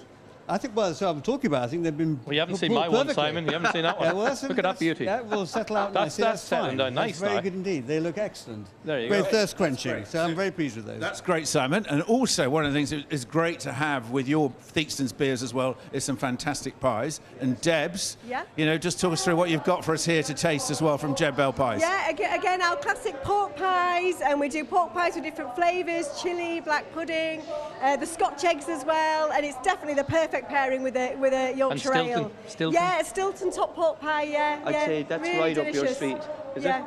You'd be a Stilton man, would you? Not really a pork pie, but Stilton's nice. Yeah, it's nice. It creates a nice variation with the pork. It's lovely. Yeah. All very famous. Yeah. And now you're going to go and have a taste, are you? Come on, have a taste. Yeah. We can't just. We're going to slice it up there. Yeah, I can slice them up a little bit. You hold that. Simon can just hold that, and while we're just going on there. That's perfection, I learned from Sue Thomas and the White Bear taught me this. Oh, really? Yeah. Well, she knows what she's talking about. Does, so you do very well. That's the White Bear Massam, which is our pub. And Sue's the manager there. He's obviously shown him how to pull a pint properly. I'll go for the classic, Debs. Is that all right? Grab it, go for it. Okay. Right. Okay, so actually, just for everybody here, just while Deb's cutting up the pies, so you got your best bitter and you got your old peculiar. Just a bit of history on those two. Well, they're both been around a very, very long time. In fact, Old Peculiar goes back almost as long as the company, and we're 200 years old next year. So we've got a big year ahead of us, our bicentennial at Theakston. So we're very chuffed about that. And both Old Peculiar and Best Bitter have been around for a considerable part of that history. Best Bitter is our biggest selling brand. Old Peculiar is a very popular product sold literally all over the world. So we're very proud of that heritage. Brilliant. Yes, That's brilliant. absolutely. So we'll all be here for next year, and let's just quickly get the guys to have a taste as well. That'd be great. Niall's going in, everybody. Niall's going I like in. the original. I wouldn't be a man of massive flavours. Original for me is fine. I can tell looking at your suit. This is a grand suit for scope, so I'm happy enough with this suit. This is very, very nice. Yeah, good. We make everything fresh ourselves. Local pork. I might even take a goodie bag home with me if that's all right for the way home. Yeah, I think that could be sorted. He's working away. Right, here we go. That's the best pint there, isn't it? Yeah, that's a really good point. There you go. The results are through. That is the best pint. Thank you very much. Okay, here we go. Yes, just here. Let's have a cheers to the cameras here, Simon. Yep. We're all going to have a cheers. Here we go. Congrats. Looking forward to next year with your 200th anniversary as well. Amazing. Just so many notes, but so little time. More with Niall Hannity, Darryl Jacob in due course. And now, time for one of the richest races of the week. It's a sales race. It's Harry's $500,000.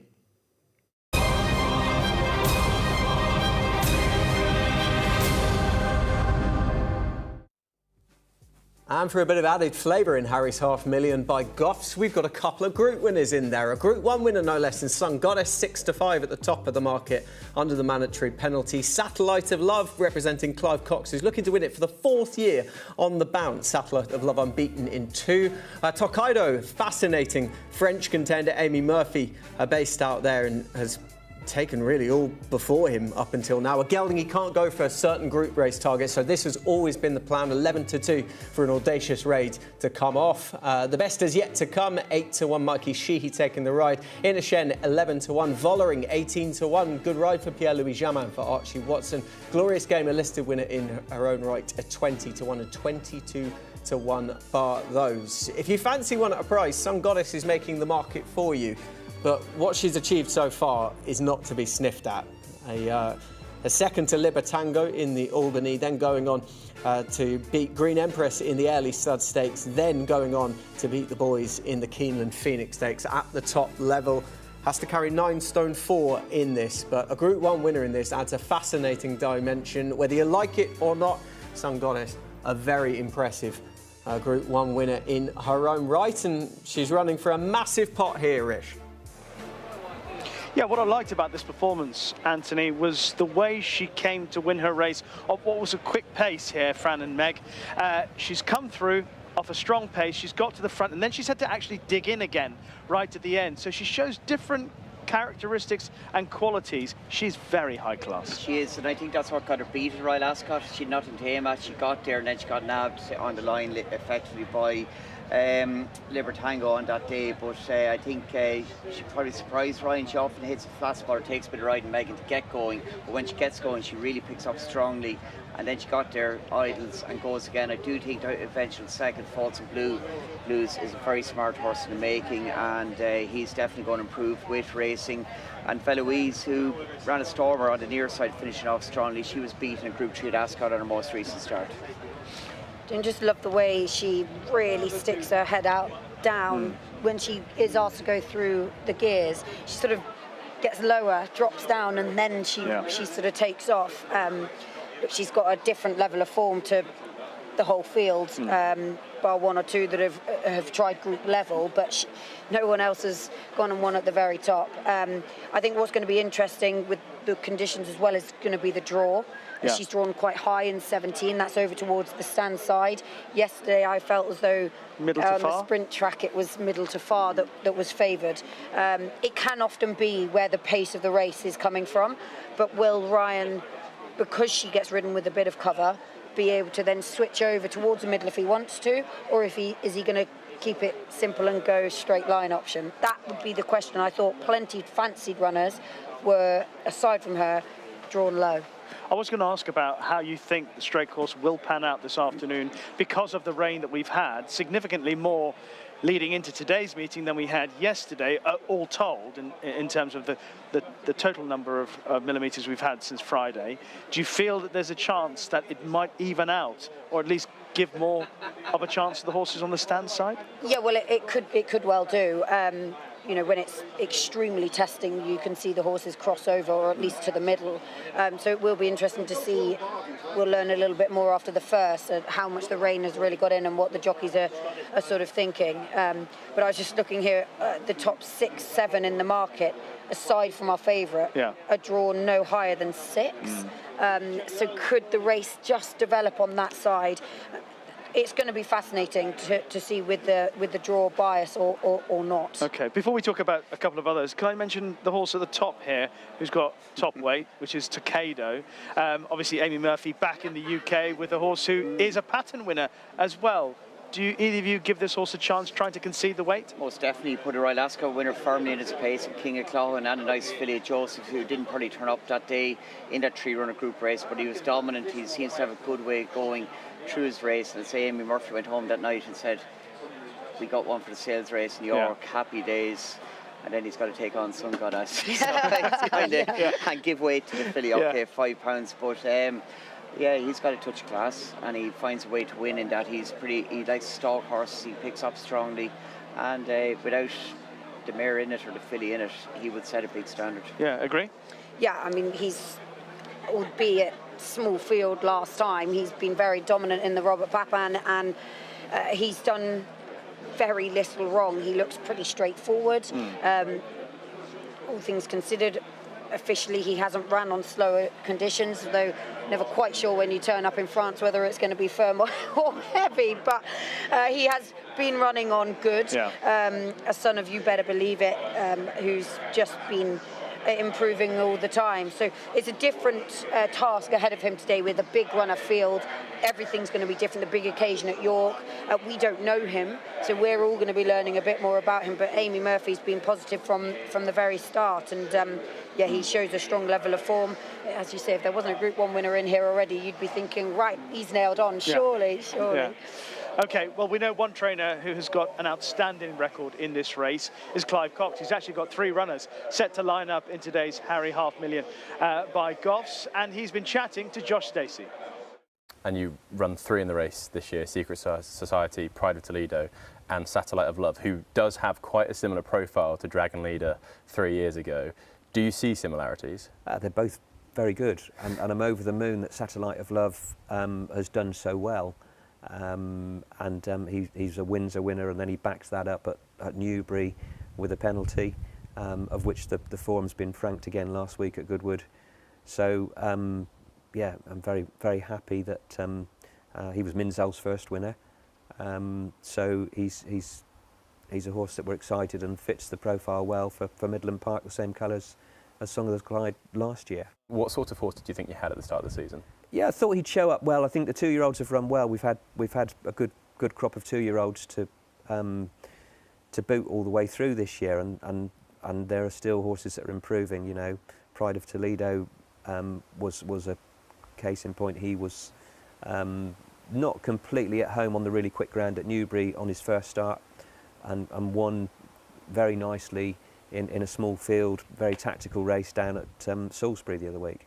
And then we've got Secret Society, who's still a maiden, but showed up really well in a Windsor maiden from a bad draw, unlucky not to keep second, but ran well enough to hope he's going to make the cut for the race as well.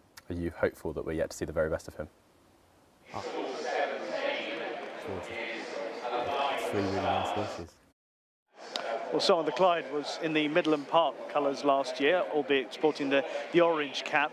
Satellite of Love, one of 3 in the race for Clive Cox. He's unbeaten. Only one other unbeaten horse in the race in Quillen.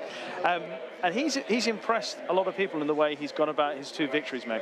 Yeah, he's just tough, isn't he? He's got a really good attitude. I think you have to give the Clive Cox runner in this type of race a lot of respect.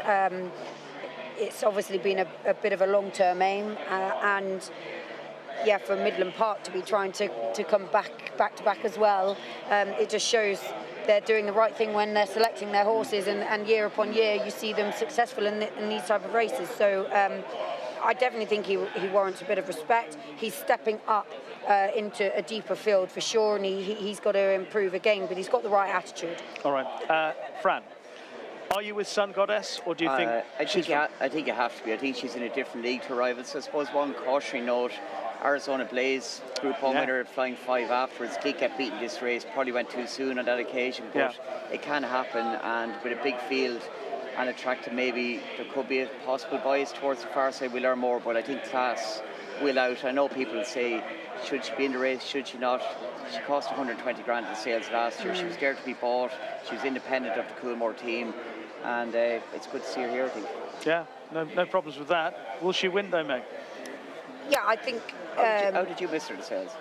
Oh, I didn't do Doncaster. Thankfully, I wasn't there to miss her. That was awful, wasn't it? How did everyone miss her? She's an absolute bargain.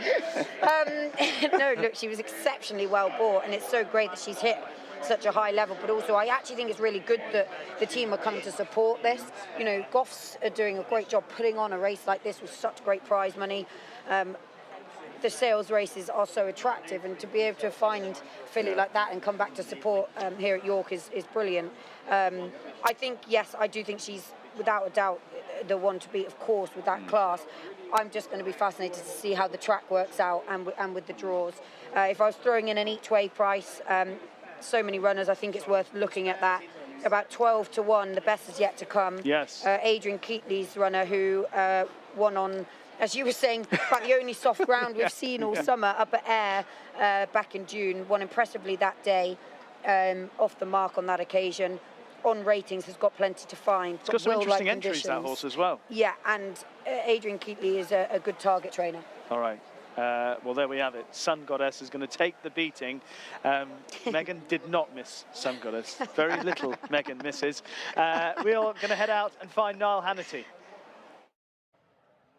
Welcome back to York. We're just going to take a pause on the racing front now and talk to Rachel Jones from Jets, General Manager of Jets, about the upcoming awards. Entries close soon? Yes, they close next Friday, the 28th. Yeah. You've taken over for Lisa Delaney last August, September? Yeah, joined Jets in September last year. It's been a bit of a whirlwind the last 12 months, but absolutely loving it. It's a great charity to work for.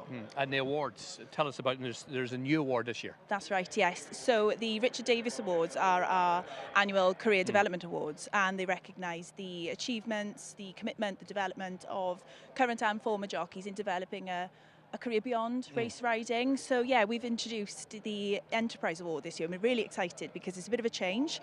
It's replaced the previous Progress Award and is sponsored by the Injured Jockeys Fund. So this award is to recognise jockeys who have set up a self-employed venture or their own business or freelance opportunity, kind of reflecting the more modern approach that we're seeing the jockeys are pursuing after race riding. I talk about it a lot, obviously. I know the awards well. And I've met Richard's parents several occasions. They're absolutely brilliant. Back a lot of years ago, there's maybe a bit of a stigma about if you're thinking about a second career, has your bottle gone, are you fully committed to being a jockey? But I think that's slowly disappearing. Yeah, I think so, and it's brilliant because our message is very much around developing a dual career, actually planning for what comes next, because we know race riding, you kind of that career ends quite young, and you don't retire at that age. You know, you've still got a whole career ahead of you, and planning for that isn't a weakness, it's a strength, because it can actually help you in your riding career as well. Yeah, absolutely, and you do cover everything, don't you? You know, you read the list of every month what somebody else is doing: HGV, driving, plumbing course, electrician. You know, there's a wide range. Yeah, it is, and I think that's what blew me away when I joined Jets. Actually, the range of careers that jockeys are going into.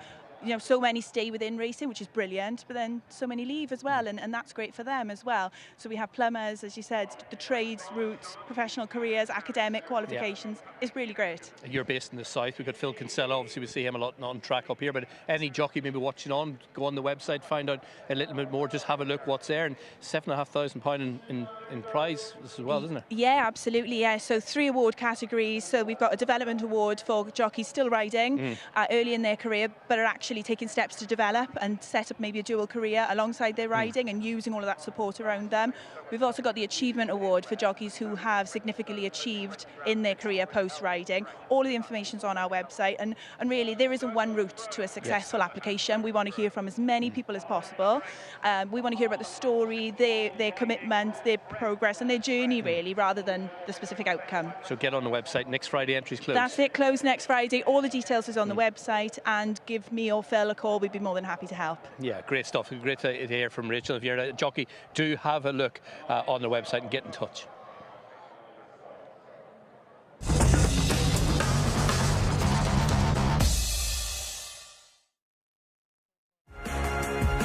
Mark your car. Proudly sponsored by Timeform.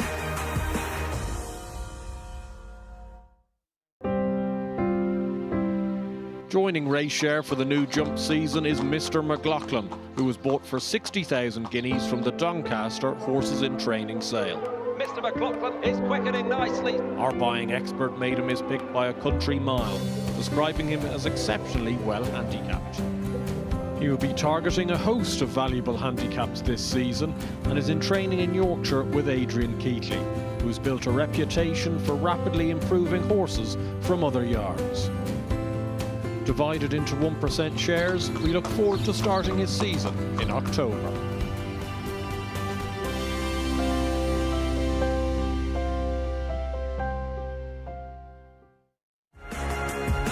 Mark your car. Proudly sponsored by Timeform.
Sprawling opening day to the Ebor Festival at York.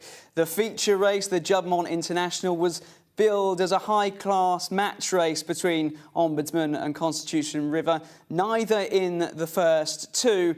They didn't deliver for their backers, but the Juddmonte International certainly did in spades in terms of intrigue, and the drama started before the off, with Pride of Arras withdrawn, having reared and put his foot over the stall. No luck for the Ackroyds, who also saw an unseat at Goodwood. But out of the gates, action. Did he miss the break, or was he man marking? Well, he broke slightly quicker than his average, similar to in the Irish Derby, and he was given a much more aggressive hustle up that day. I think he was man marking. Constitution River is very, very keen during this early stage of the race. And then Devil's Advocate, who's not sent forward by Rab Havlin, who has a look round, surveys the scene and thinks, nope, I'm absolutely fine here where I am. Potentially Ballydoyle were banking on him being their pacemaker. That leaves Hawk Mountain with no cover whatsoever, which he did previously have both in France and in the Eclipse last time. Constitution River also very free. He had been fractious before the start, and his last two races sent forward for a wide draw in France, and then they were going 11 second furlongs early in the Eclipse. I don't think you can blame him that he wanted to get on with things. We saw those Hawk Mountain early sectionals very hard indeed, fast or very fast, unsustainable. Now, at this part of the race, Ombudsman is travelling very quickly indeed to try and get involved. That 11.73 is slow versus par, but apart from action, it's the fastest in the race at this stage. Now, as we come into the top of the straight, half a mile from home, you've got that rear group with Action, Item and Ombudsman. Colin Keane probably thinks they're going to go up the centre. That's what they do at York these days. And that opens the gap for Ombudsman to go down the inside. Now we're in the situation, top-class Group 1 racing, split-second decisions are needed. Where can you go? Where can you not go? Which gaps are there? Which are going to close? Of course, you've got Hawk Mountain slowing down, coming back towards Ombudsman. Item, Colin Keane, where can he go? There's a gap opening. No, it's closed because Constitution River and Almacam have quickened at this stage of the race, and he then has to come and take off heels, and a horse whose stride pattern suggests he will stay 12 furlongs then has free ground to run into, and ground that, according to the going stick, is the best in the race. That's 6.3 in the centre. It was 6.1 on the stand side and the rail. Ombudsman, who therefore is racing on the worst of the ground. You could see before then he was just kicking up more. He's on the worst of the ground. He may not like that softer ground as much, but nonetheless, he's raced on the worst of it. There was a little bump there on the line, didn't affect the result. That then is very much how the Juddmonte International was won and lost. A brilliant performance by Item, who stays a mile and a half and had a strong pace to aim at. Right, now though, let's get back on course with Niall. Well, we've been around the grounds. It's time to check in with Chief Executive William Darby. Still looking relaxed? Yeah, fantastic race racing yesterday, Niall. Just thrilling racing from start to finish.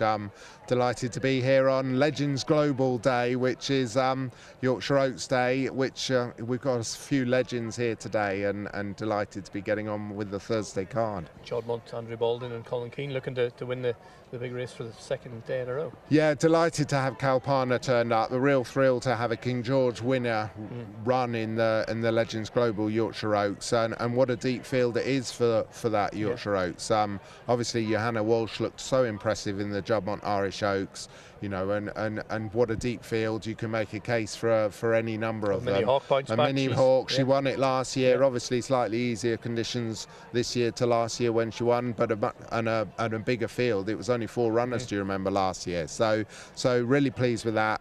You can make a case for a number, and delighted to have the field assemble for our flagship race on day 2. Big fields all day, Darryl. Yeah, look at the wonderful fields all day, and like you say, obviously the ground is going to be a little bit slower than yesterday, but I thought the ground held up really well yesterday. The times were good as well yesterday, weren't they, William?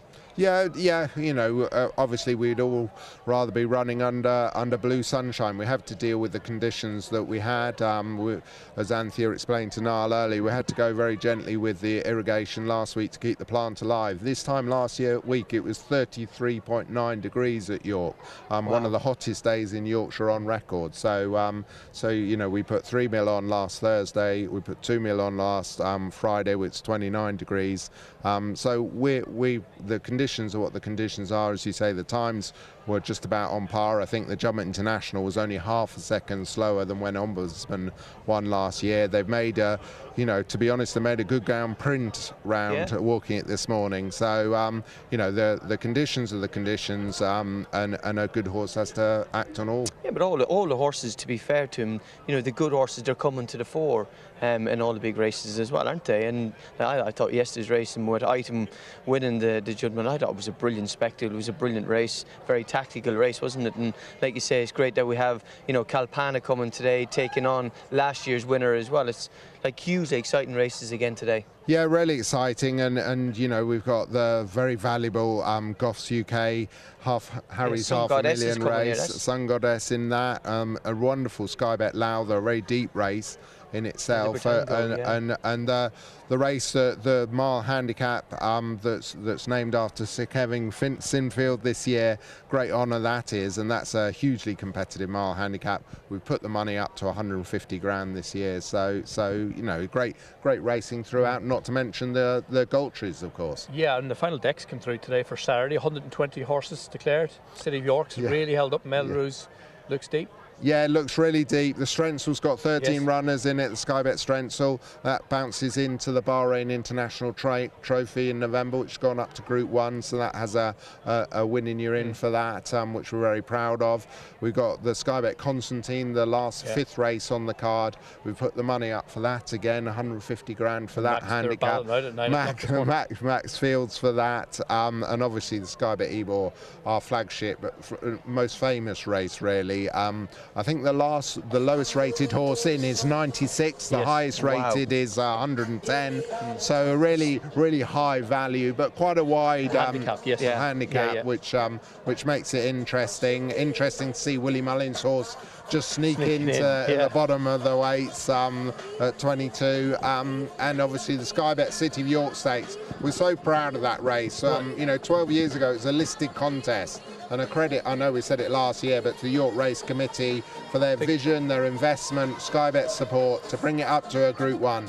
I think really justifies that. Well, I think the UK needs a 7 furlong Group 1, don't they? Yeah. It does. I think the Hungerford, to be fair, was a better race on Saturday because we've gone up. It allowed that space for the Hungerford, and to see a horse like Nation's Pride, is it, for Godolphin running, and a number of Group 1 horses in it. Obviously, Lake Forest. Lake Forest won the Gym Crack here as a 2-year-old, owned by Tony Bloom. He's here on Saturday. You'll be all excited. You're a Brighton fan. You'll have a big day Saturday for Tony, isn't it? So that's great that he gets involved and he supports.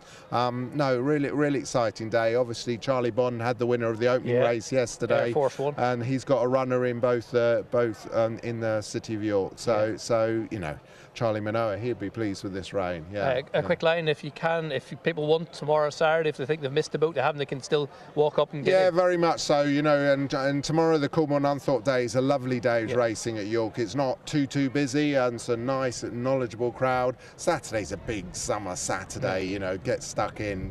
Big handicaps, great days racing. I love the Saturday, but obviously at another stage it'll be the biggest day of the week. Looking forward to. You can breathe after Saturday. That's why I'm looking forward to Saturday. a nice glass of red wine at the end of the evening. A drink then, won't we, Daryl? Yeah. Good stuff. Right, we'll catch up with you tomorrow. Have a great day. Hopefully it's as good as yesterday's. Chief Executive William Darby here at York. William Darby, who made a brief cameo in the Great Yorkshire Menu. The man to my left joining me now, Dave Nevison. I believe Stephen Bull described you as ambitious before execution. Well, he wasn't talking about your tipping. It all came right yesterday, didn't it? Nearly. Yeah, it was a good day. I won't be losing on the week now, which is a nice position to be in after one day. 13-2 winner, 10-1 at SP. Both available at bigger, and one of them won easily. The other one was, but we got there. So good. Hopefully we can build on it today. But I've gone for two very hopeful rather than confident selections, and one that, I'll give up if he gets beat. But well, I wanted to talk to you. Is this almost, there's a confidence brewing inside you, and you've gone for a couple of 25 to 1 shots? Not Sun Goddess, obviously. Sun Goddess in the sales race.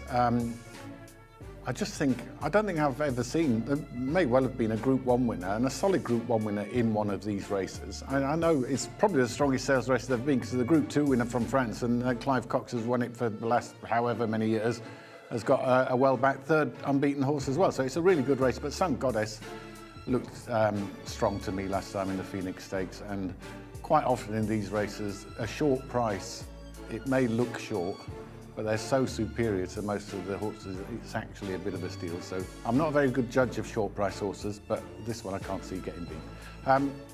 Of my 2 remaining horses, I've got to admit I'm fairly confident that I won't lose money on the Angel King. I backed it each way. It's slightly bigger price than what it is now, but there's 2 non-runners, so I'll have a small Rule 4 in it. But has won on soft and good soft in France, the only 2 wins. Since Ian Williams had it, he's run it without the headgear that it had on when winning in France, and it's not run on soft ground. It came up against a good one last time at Chester, got bottom weight, Ed Greatrake hook, and significantly the cheek pieces back on today. I think it'll go well, and it's still around 20 to 1. So that's probably my best bet of the day. Perfect Part. You've probably got to forgive 2 runs now, but the handicapper has relented as a result of 2 modest runs, and on several bits of form, she's a well-handicapped filly, and a really strongly run 7 furlongs on easy ground with a good £5 claimer to make her even more well in. I just think that she's still 25 to 1, and I'd rather do that than go with a 3 to 1 favourite who's beaten 4 horses in total so far. So that's my logic. Sometimes even in the most competitive of handicaps, you do have to be a little bit forgiving. I know that sounds like usually the analysis used for 0 to 65s. Not that many horses run consistently well all the time, but it's often circumstances. And I just think for Perfect Part, and possibly for the other one, the things are aligning, whatever they seem to be coming into line for them to put up a good run. So and you get commensurate odds. So hopefully, anyway, that's my thoughts today. And Class Leaders got into the Ebor, well, been declared for the Ebor, so I've sweated on that one since May. Remind us.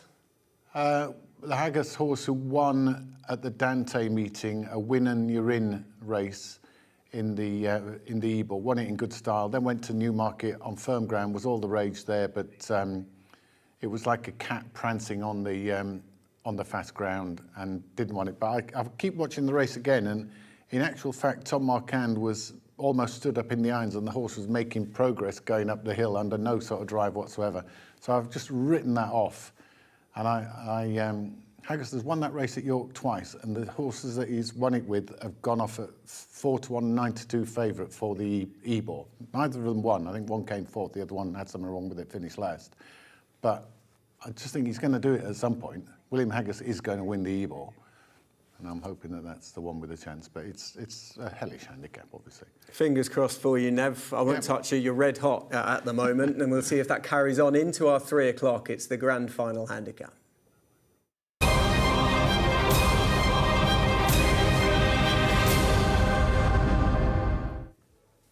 As you would hope and as you would expect, the Sir Kevin Sinfield 7-7 Grand Finale handicap is a heritage handicap that is packed full of competitive horses. The unexposed Centigrade 2 to 1 at the top, Blue Brother 11 to 2, Bullet Point last year's winner off a pound lower mark. He's 101 this year. He's 7 to 1. The Lost King 15 to 2, Spellmaster 9 to 1, Cerulean Bay in a total force 10 to 1 and 12 to 1 bar those of a 14 strong field heading to post. 2 to 1 now Centigrade, Rishi. Dunkers, before we start previewing this grand finale handicap, it's worth mentioning that the rain here is persistent. It's quite heavy now, and it's been like this for the last 20, 30 minutes.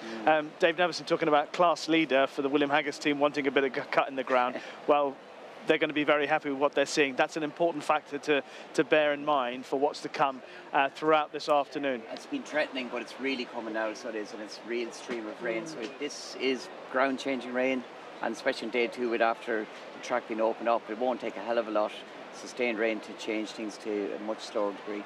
First race, jockeys are going to be coming back saying it's soft, I think. Yeah. You know, good to soft officially already, and it's falling. I think we're going to be looking at slow ground for the rest of the week. Yeah, there have been a few times this morning that Fran's taken his coat off, sat down to have a cup of tea, and almost immediately he's rushed back to get his coat. I know my place. I'm on the wing here, so I'm sorry. You have got the worst of the draw today. Thankfully, I'm managing to hang on the inside rail. Let's talk about some of the contenders for this year's race. Let's pick up, Meg, first of all, with last year's renewal of the race. Bullet Point, Cerulean Bay, obviously fighting out the finish on that occasion. Things have gone in slightly different ways. I mean, Cerulean Bay has run a number of good races this season. Let's deal with Bullet Point first of all, and how you feel 2026 has gone for him. Yeah, both horses have sort of had, I think it's fair to say, mixed campaigns. I mean, Bullet Point hasn't been seen too many times, only the 3 starts, and it was much more encouraging when running at Ascot in the Shergar Cup, finishing second last time with the first time cheap pieces, albeit well beaten seconds. It was just a step back in the right direction. What I think he's lacked is the enthusiasm through the race. Obviously that's why the cheap pieces have been applied, but you know, last year when he was really sort of thriving and improving, he just travelled so well, and he always caught your eye. Everything was relatively easy. Just did lose his way slightly. It might be a combination of, you know, a bit more racing, needed a bit of encouragement with the cheap pieces, and also probably rising plenty in the weights, and the handicapper was maybe getting on top. Yeah. Fran, if I can ask you to pick up with Cerulean Bay, who is, we've just said, and Meg's mentioned it as well, he was also in that race behind Crown Board at Ascot, but prior to that he'd run really well at Goodwood, and he's put up a couple of good performances this season to suggest that his turn may not be far away, but may he have missed it? Yeah, you know, the run at Ascot and the Shergar Cup was disappointing, only on the back of a cracking run here at Goodwood. We got a number of his rivals pitching back up here today, and of course second in the race last year. He's got a kind of draw. We never got cover in the race when he was second last year. He's drawn, instead of being in a double figure stall, he's got a nice draw in stall number 9 effectively today, but it's just a concern about that run in Ascot 12 days ago. But this though was a cracking effort, and if he was coming here on the back of this run, you'd have to take him in almost as favourite, or you'd be disputing favouritism. On the back of this run? Not this run, yes. Excuse me. And this was a really good effort, and he was on his A game on this occasion. The winner travelled strongly from stall 20 to go and beat him, but he did keep on really well. Again, from a stall 13 position, doing his best work inside the final furlong without ever threatening to get the better of the eventual winner. Hawk's Bill picked up the piece late on, also down towards the inside shape, better than the bare result. Okay, the winners in that race, Archivist, his stable companion Blue Brother, who we saw there as well, he's got forward with cutting the ground, and he got to the front soon enough from the way he raced. Thought I wouldn't rule him out today. He's my selection. Oh, okay. Yeah, I really like his chances. He ran very well on the back of a long break at Ascot when he was covered up over the 7 furlongs and ran on nicely. I think it was a little bit of a bounce factor at Goodwood. He over-raced. Yeah. He jumped out, was far too, and you could see even there the way he was like freely sweating. He just got worked up, and I'm hoping he'll be more relaxed in the prelims this afternoon. The ground is key. He's ran and been very narrowly beaten at a higher grade up in listed level back in France previously on slow ground. So I think the rain's come at the right time. He's been given a nice few weeks to get over Goodwood now to come here, and I often think that the third run after a long break you can see them step back in the right direction. So hopefully with a nice inside draw he can get that cover just to drop his head in the early stages, and I think he could run really well. Okay. Give a bench to Eternal Force, the other Haggis runner. Yeah. He's got back-end form last season on soft ground, winning at Haydock. Blinkers on for the first time. Dylan Brown McMonigal having his first ride for the stable. Yeah. And perhaps being drawn in stall 12 if you're going to explore the middle to the outer of the track, might flip around at high draws. Could be beneficial, and I don't think we'll see the best of him this year. Now, the blinkers will need to work, but he's getting back on a slower surface, which would suit, but he never really shook a leg on the all-weather at Newcastle last time, which would be a concern, but sometimes warm weather, day meeting on the Tapeta, on the poly track, horses do not show up, and I'd forgive him for that perhaps. All right, the Lost King has had a very good season so far. Is he still in a position to make his mark count, or might he be vulnerable after putting some wins together on the board this season? I think he'll be vulnerable under conditions. More so, I know he has gone up in the handicap from those good runs, but I think that he's a horse that enjoys top of the ground. I'd be slightly concerned now that the rain has fallen, and probably that's put it against him. Look, he's not tried it, he's untested, so you can't say he definitely won't like it, but just the way he travels, the way he moves through his races and his action, it suggests to me that possibly the rain is going to be going against him. This is York, Fran. He was very dominant here, though, Rich. He went through the race in a really strong manner, and as he picked it up on the home straight, he has a break on Cerulean Bay, who's dead last at this point of the run, but he just seemed to really try for a strong gallop to aim at, and he took his rider, PJ MacDonald, into the race in a strong manner, and indeed when he got to the front he definitely idled, and the eventual second had a real lunge at him, and he found more again inside the last 100 yards when the pace collapsed in front of him. I thought it was a really good effort, but like Megan says, the concern coming here today with ground potentially changing as the day goes on, again, he's just a very fluent mover. There's no real knee action there at all. He's going through fast ground in a really fluent manner, and when he lets down he does extend well on it, so he's unexposed on the surface now that he's got up and running as a 4-year-old, but it just have to be a small worry. But it was a dominant performance, and it's this point that I loved when he got to the front, he idles near that pathway, that crossing, and then when the second did lunge, there was more than locker. Yeah, check and challenge on the outside, you can see he's a horse who's maintained, he's the sort of horse that could run a decent race at a price. Check and challenge, but you see what Fran was saying, just pulling out a little bit more, the Lost King. Got to mention Centigrade as well. Very lightly raced, unexposed. He's at the top of the market, quite short in the market, but he has won with plenty of cut in the ground. Yeah, he has. A couple of years ago now, he was off the track for quite some time. His return came in June on the all-weather. Now, he's got a high opening mark of 102, and they've decided to go handicap route before stepping up in grade. But he's hard to work out, isn't he? He's obviously got good form. I mean, on debut, just beaten by John Kill. He beat further impressively on that heavy ground at Newbury. A nice return. He's clearly got a lot of talent, but it's so hard to know what you're dealing with when they've been off the track that long. He was probably ring rusty in Suddle. It took him a long time to get going, but last furlong when he got to the stand side, he finished off strongly. But everything he'd done suggested that going up and trip, even allowed for being ring rusty, give the time off, he'd be better. But then you got slower conditions than what we anticipated. He's an unexposed type, but he's taken no chance with his handicap mark based on what he's done this year rather than 2 years ago. Meg likes Blue Brother. What about you, Fran? I think Dylan Brown McMonigal, with conditions softening, Eternal Force, if the blinkers work here today, is a legitimate contender. Yeah, I like Eternal Force as well for the William Haggas team. Let's head out once again, out and about with Niall. Right, the draw has just taken place for the Sky Bet Ebor. You'll know that man on the right, but I'm going to bring in Matty Lewis from Barnsley FC Community Trust. And Michael, before I do so, tell us what each runner has got a charity nominated to them. Yeah, so way back in sort of June time, Niall, we put out a call for charities, community groups to sort of fill in an application form, get in touch and try and be one of the final 22 who get a horse in our Sky Bet Ebor sweepstake. We had over 170 charities who applied, whittled it down to 22, and then we've done the draw. This morning for the Sky Bet Ebor, and Matty and Barnsley FC, they've got a horse running for them in the Sky Bet Ebor.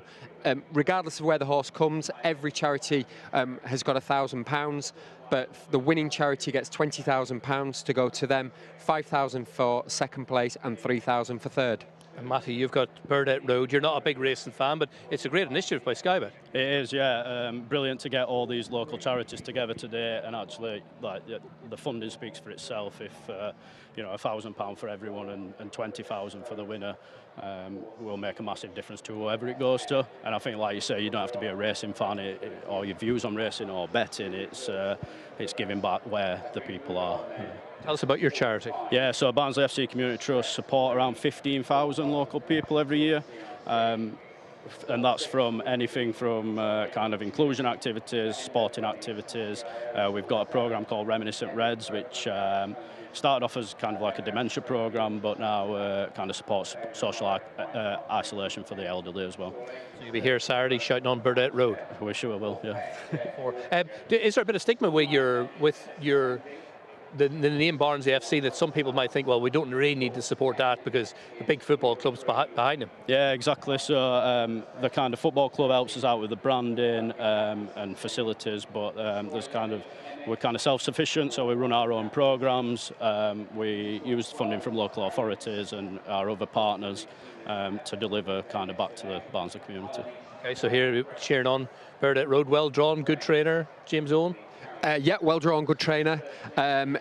Would be a surprise. So with my bookmaking hat on, I think we'll be cheering it on as well because it could be it's a fairly big price. But look, it's something that Sky Bet, myself, York, we're all incredibly proud of because it's just, you know, everyone's got their horse now, everyone's dreaming of winning. Look, it's not a ridiculous amount of money, but it's an amount of money that will make a difference, and hopefully, you know, everyone has a brilliant day on Saturday, and someone will go away with £20,000 to their charity. But even not, hopefully they will have met all other charities, kind of linked up, done a bit of networking, and they'll have had a great day. Yeah, good stuff. We'll look forward to seeing you Saturday. Best of luck, Burdett Road. Well done, the Sky Bet. Great initiative ahead of the Sky Bet Ebor this Saturday. Thanks, Niall. Best of luck to all the charities who will be cheering their horse on in the Sky Bet Ebor, the showpiece of the week. And day 2 not far from starting. Ladies' Day and Yorkshire Oaks Day. Here is day 2 of the Sky Bet Ebor Festival. That's it from me. Angus McNay will be taking you through the afternoon. But let's get back to the track for final reflections or final thoughts ahead of day 2 starting with Fran Berry, Meg Nichols and Rishi Persad. Anthony, thank you very much. Yes, we've done a lot of talking through the morning, all of us, giving ideas, thoughts, angles, tips, selections, whatever. But we all have to do it within the context of we really don't know how the ground's going to play out until a race is run. We know how much rain's falling. We know that the rain is continuing to fall. We know what happened yesterday. But until a race is run, Meg, we don't really know what effect it's going to have, right? Oh, I'm not sure. I think we do. It's going to be testing enough out there. Testing enough? I think it's going to be soft and continue for sure. You're saying we don't know. We don't know what to expect. Of course we do. But soft ground. Okay, how testing will it be? It's going to be soft, at least. Okay. I think by the afternoon as well. Like Fran said, we've had racing on it already. It's going to be soft ground. I think form-wise, selection-wise, we want some horses that enjoy the cut in the ground for sure. The reason why I asked that, because it has been one of the driest spells in history for the last 60-odd days, yet we've had, you know, rain for a couple of days. We're now talking about testing ground. Rain on watered ground. Cuts up easy. If she behaves and if she's on her A game, every drop of rain that falls brings Minnie Hauk into it. You can't even be here to watch her in the paddock. What are you going to do? Doesn't Kalpana like a bit of juice in the ground as well? Fran wants a little secret squirrel called Rishi to tell him if she's behaving or not, so he can have his little each way go. Well, luckily I helped Fran all the way through his coverage yesterday. He was being distracted by everyone. You know what he's like. He's a bit of a local celebrity wherever he goes, and they call him, and I had to concentrate. And he'll come back and say, "What do you think?" And I'll tell him, and then he just creams. Pretty much, yeah. Better give you the winner of the Ebor before we go. Please. Emmett, Ryan Moore's jocked up both Limestone and Melrose. Only Joseph O'Brien runner. And Emmett in the Ebor, he's been a project horse. He's a lot lower than when he was second in Group 2 in France last year. He'll be at his peak on Saturday. Okay, thank you for the winner of the Ebor. Anything for today that we haven't mentioned, Megan, in the whole conversation? Alaproshen and the Galtras? Yeah, I think, again, let's see what happens in the Yorkshire Oaks, but the Epsom Oaks form, I think Legacy Link is going to give it a boost with an each-way chance in the Yorkshire Oaks, and I think that Alaproshen will then go and boost it even more, winning later on in the day. Thank you both so much for your company. That is it from us. We shall leave you with Daryl Jacob and Niall Hannity. Hopefully that's whet the appetite ahead of day 2 of the Sky Bet Ebor Festival. Daryl's happy, he's got a hat. William Darby kindly gave me his hat, so look, you got to kiss the badge. York, Sky Bet, Racing TV, it all comes into one, doesn't it now? What are you looking forward to today, apart from your new hat? This is the most important. The Oaks is absolutely fascinating, isn't it? It's great to see Kalpana, you know, Aidan O'Brien's previous winner coming back next from last year, Minnie Hauk, and you know, look at the Galtree Stakes. You know, Joseph O'Brien his quality has really come up over the last couple of years, and 5 winners at Ascot, 4 at Goodwood, 1 on the board already with a small fry. And he's got Voltering in the Galtree Stakes later on, and it's just brilliant races, and it's great to see, like, you know, young trainers like Joseph O'Brien coming over with loads of good horses and winning these big races, and Dylan Brown McDonald, he's doing very, very well for himself as well. So picking up good spare rides, like he's got a good spare ride from Willie Haggis today. So, you know, it's just brilliant racing, isn't it? Yeah, hopefully the clouds are breaking. Hopefully it's going to get brighter throughout the afternoon. Then that's all the rain finished ahead of Coolmore, Nunthorpe and Sky Bet Ebor Day on Saturday. Thanks to Daryl for his company this morning. Thank you for watching. The afternoon team will be along shortly, but before then, we're going to check in on part 2 of the Great Yorkshire Menu. See you soon. 4 amateur cooks, 2 brave connoisseurs, 1 hapless